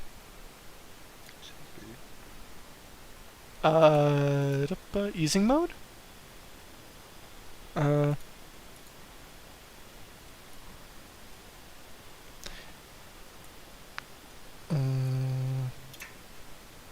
Does anyone in chat have a suggestion? What are you looking for? I'm trying to get this to rotate. Oh, so it's easing there and not there, that's why. So I need to set easing mode, interpolation mode, linear. Okay, there we go. Yep, so yeah, frame 11 is the center.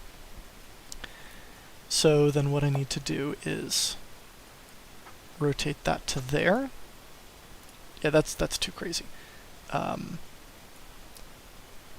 So let's say, so it's 45 degrees, there's 9 frames on either side. I gotta do a little bit of math, unfortunately.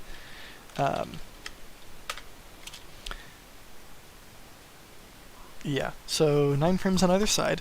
45... Sorry, just catching back, get back to my keyboard. You're doing articulated steam pipes, right? Yep, just for poops and giggles. I would not do the 4000 stuff. It's not entirely So there. I don't need it to be accurate. I just need it to be an example. Like again, this is going to be a lot of me Fair. futzing around in Blender. So what Okay. this tells me is because there's 9 frames on either side of the animation, it's moving 45 degrees. It's 5 degrees per frame. So if I go 2 frames out this way, which is kind of reasonable. Actually, I'm going to go all the way here. Well, I'm actually going to go back to this and do this differently. Right.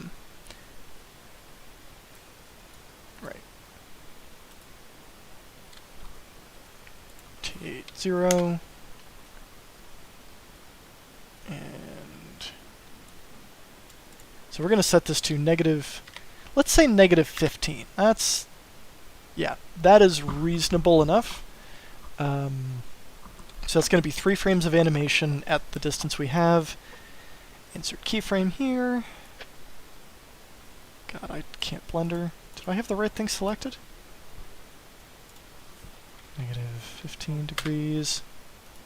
Insert frame. Location rotation. There we go. And set interpolation mode linear. What in the what is going on? Okay. And this is going to be at frame at the end here. This is going to be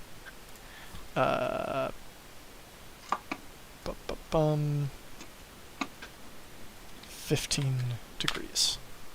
And insert keyframe, location rotation scale. And interpolation mode linear. Okay. So that's better. So this is a little bit more reasonable. Though unfortunately it's swinging 15 degrees, so what we need to do is go, so center is there, which is frame 11.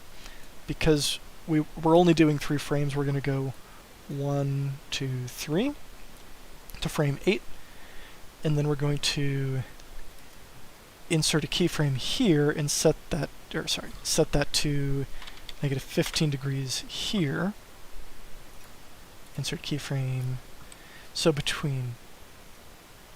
That didn't work.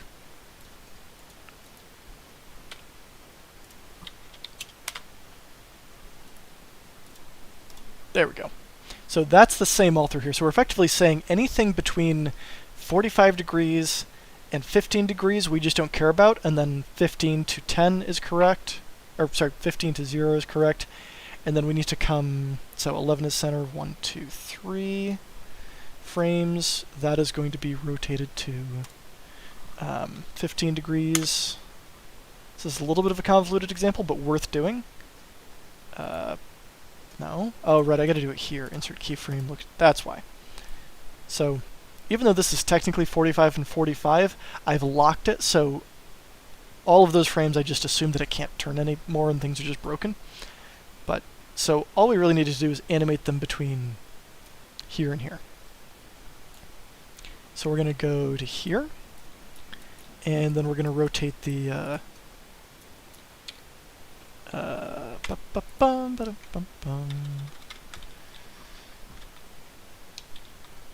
cursor to selected, go out of that, rotate around, 3D cursor, rotate that to there. So I'm just going to do one of these for now. So that's not as terrible as I was anticipating. So we'll... Actually, which one is that one supposed to go to?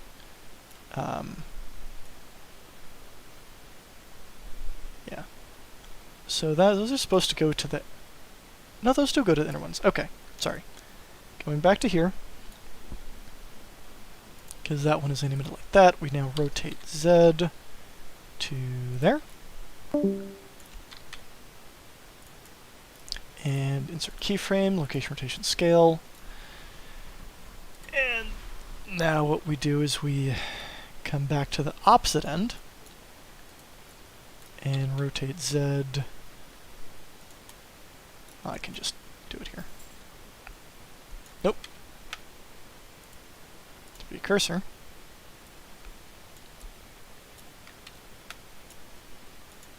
Oh, right, because I gotta do arm Z and then do it down here.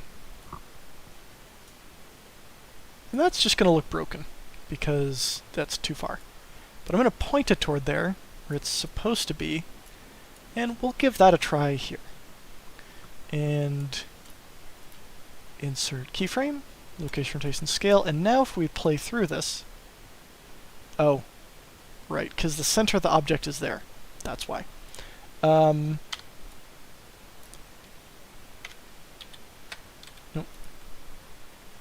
I'm actually going to, for that, delete those frames and do that over. Whoops. Bah. Yep. This is the boring part. So feel free to like ask me questions while I'm doing this, because it's just going to be me rambling and doing horrible things in Blender. Yeah. But no, I covered most of what I wanted to cover. Are there any other questions on what I've shown so far today while I'm just doing stupid things in Blender?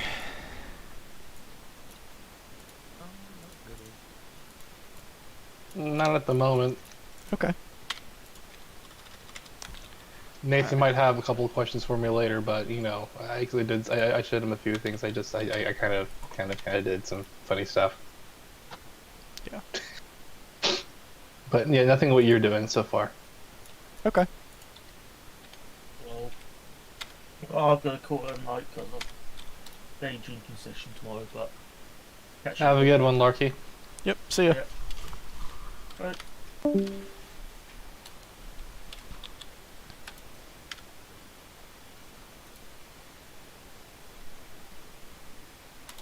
There we go. So now both of these rotate around the right points. That will make life much easier. Okay. So... Oh, right, because the...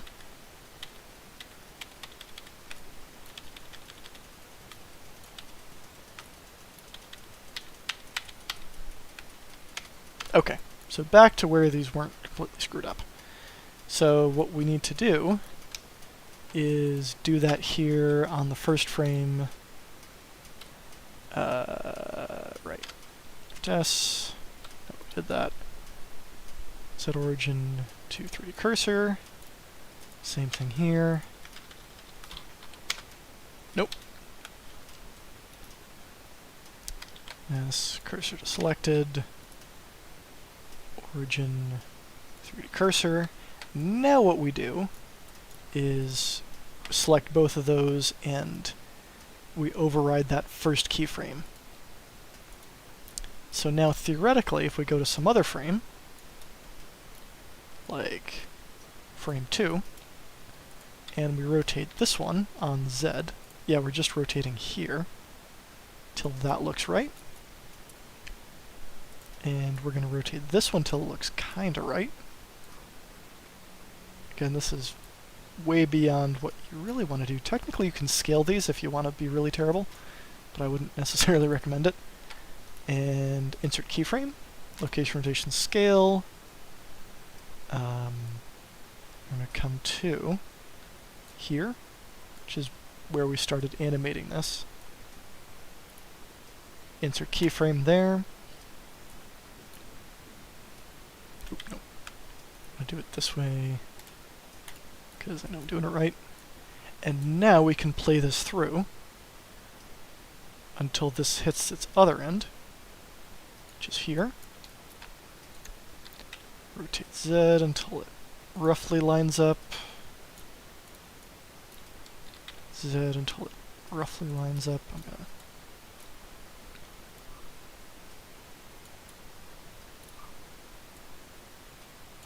That's going to be close enough for what I want to do today. Now we can select both of these, insert keyframe, location, rotation, scale, and that should be good. Look at that. Ta-da! And so this model is not set up correctly, and let me show you a way of doing horrible things to make that work. Just as an example of what can be done with this sort of nonsense.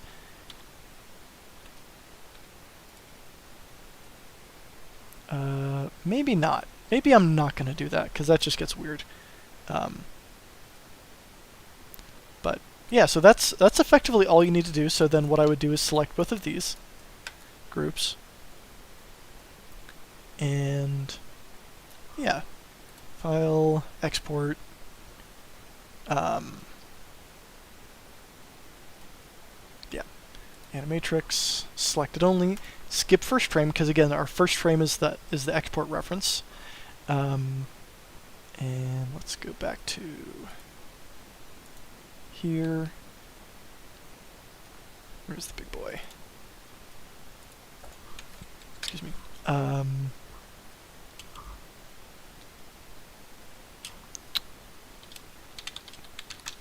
Front pipes.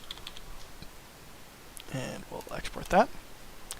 And because I modified the model, we need to go back to the first frame, or frame 0 where everything was correct. Sorry. Frame 1. This is... Can I zoom in here? Yes, I can. Maybe? Nope. Anyways, so go to the frame where everything is set correctly, where we've locked the whole model in. I should be able to file export, obj, go to this folder, J, copy, triangulate, and that should do it. So let's reboot Minecraft and see how badly I broke the big boy.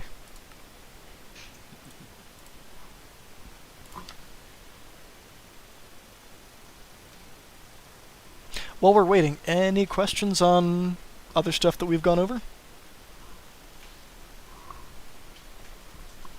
Any questions on stuff that I haven't gone over? So can you artificially limit, like like for the in regards to like the steam pipes here, like will limit how far something will turn? Like so, the 4000s had a maximum turning radius, like minimum. So like the sharpest turn it could take was a 20-degree curve. Yep.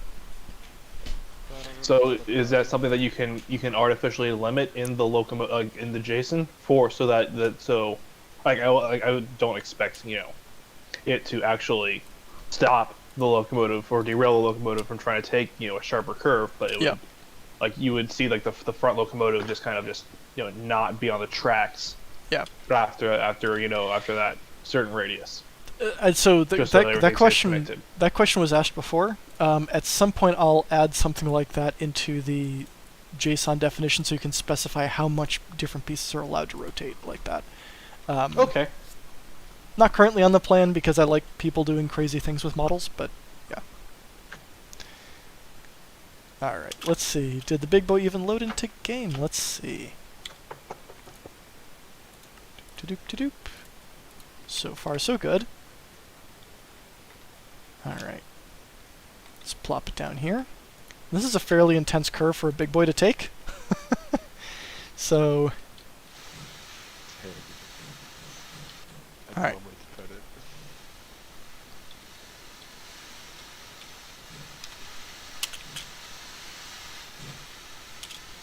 So... Oh! I completely forgot to hook that in. So again, we need to go back and actually edit the JSON because we exported the animation, but if you just export it and don't tell it how to use it, it doesn't actually do anything. Alright, so we're going to copy the Shays one and then modify it slightly. There we go.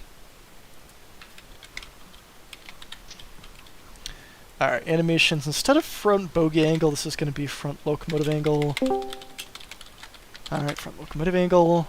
For the person who just joined, and I should have been saying this more often, this is currently being uploaded to YouTube and recorded as reference. So feel free to ask questions on what's going on. But just a heads up, this is there's a thing going on that I'm trying to do before I run out of steam for the night. Where's my... I guess I closed the readouts folder. All the way up here. Front locomotive angle. Okay. Okay, another question here. Mm-hmm. This is probably already something that you can do, but can you do stuff like lateral motion for axles? So, yes. like for going to steam locomotives, so like the big boy. Huh, I didn't even think of that. You can definitely do that. So the big boy, the only rigidly affixed drive axles are the last drive axles of each of the two engines underneath the big boy. So all the front three axles of each engine underneath underneath the UP4000 class has lateral motion, has lateral play, so it kind of winds its way around curves. Yep. I guess You could definitely do that. That kind of also makes like triple bogey locomotives possible, like the electric or diesel locomotives with three bogies. So Because you could make make the middle bogey depend on the front bogey, for example, and then just move to the side. Yeah. Yep. So what you could do... I would just... It would look broken on S-bends, but that, like, whatever. So effectively, you could like do the same thing I did with the steam pipes, and say, yeah. So the default position is there, and when they're, just offset those, and you can even like, if you need to move the valve gear, you can move the valve gear slightly in that process, and as long as you export as a part of that animation, it should just work. Which is pretty cool. Would that? How would that like work with curves? Because like, of course, it's automatic. It's automatically centering, so it should be all in line on straights. But like, would the animation trigger to the fullest extent whenever you're on any sort of curve, or would it try to like? Would it try to follow the curve as closely as possible until it hits those limits of the animation? The second, what you just said. So it would work the same way I did these steam pipes or the shea gear. Let's see. There we go. Look at that. I also didn't set it to a linear animation, and this is super extreme. And now it already hit its limit. Ah! Grabbed me. But yeah. So if we come back straight, those even back out. So, and you'll probably need to tweak it so that it looks right with the model you've got going on. Because like based on that, I think it needs to be like either my math was wrong or that needs to be doubled. So there will definitely be some experimentation that is going to be needed to get that working correct. Also, that I think I chose the wrong center frame. So, anyways, it's going to take some experimentation when you do this. So have fun. But it's definitely doable. Oh yeah, I plan on doing a lot of the experimentation. Yep.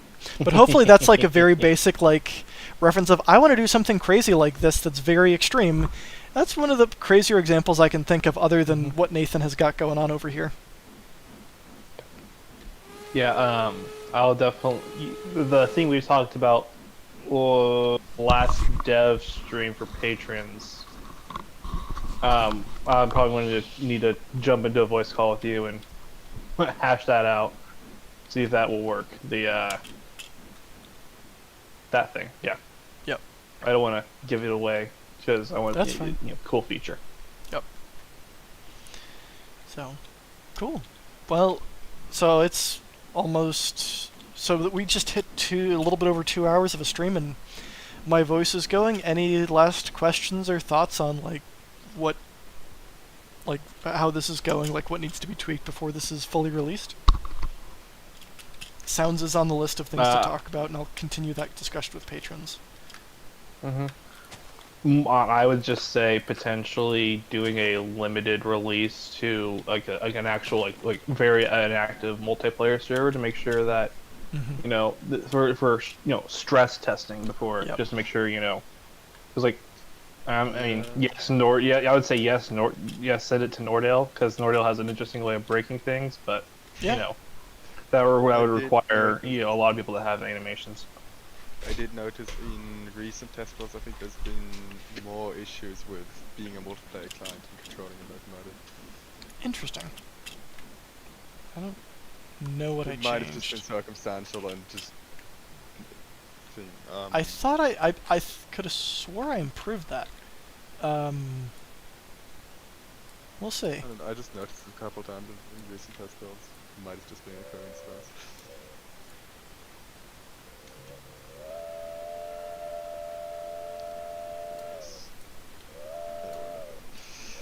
Yeah, I've noticed that at some points where the controls just freeze, lock up, and like they just even if you try to change them, they would just return to their previous setting. Get to Yeah, like get out and back into the train before before you can like so say a load goes up full bore going down the main line, and you can stop to split to throw a switch, Mm-hmm.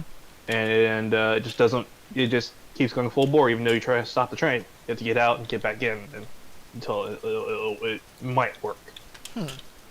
Well, we'll have to play around with that. it. But yeah. Yeah, I was like, I noticed that a lot on Nordale. Yep. Yeah. Can I tell you how surprised I am that I actually got these hitboxes working? They don't necessarily work great in newer Minecraft versions because they broke collision boxes. Or rather, they broke the way I break collision boxes. I remember I had one train where you kind of just fall through the roof. Yep. Yeah. Don't know why. Oh, that is a lot of my locos that I have out. I think If they have I don't think that you it just can fall in the handle boiler. complex geometry very well. It just That kind thing of had, falls like, in the mesh. boiler. Yeah. I have a question. Sure.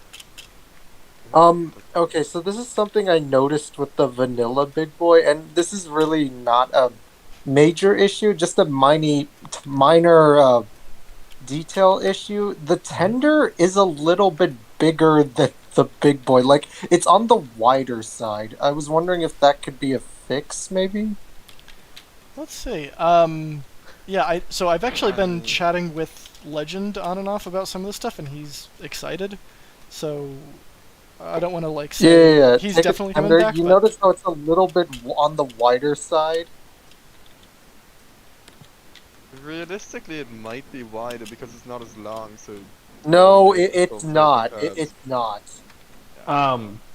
They could Speaking also from focus experience here. Speaking from experience here, are you talking about like are you asking are you comparing it to the cab width? Yeah, like it's supposed to be as wide as the cab. Like like in real Not life. really.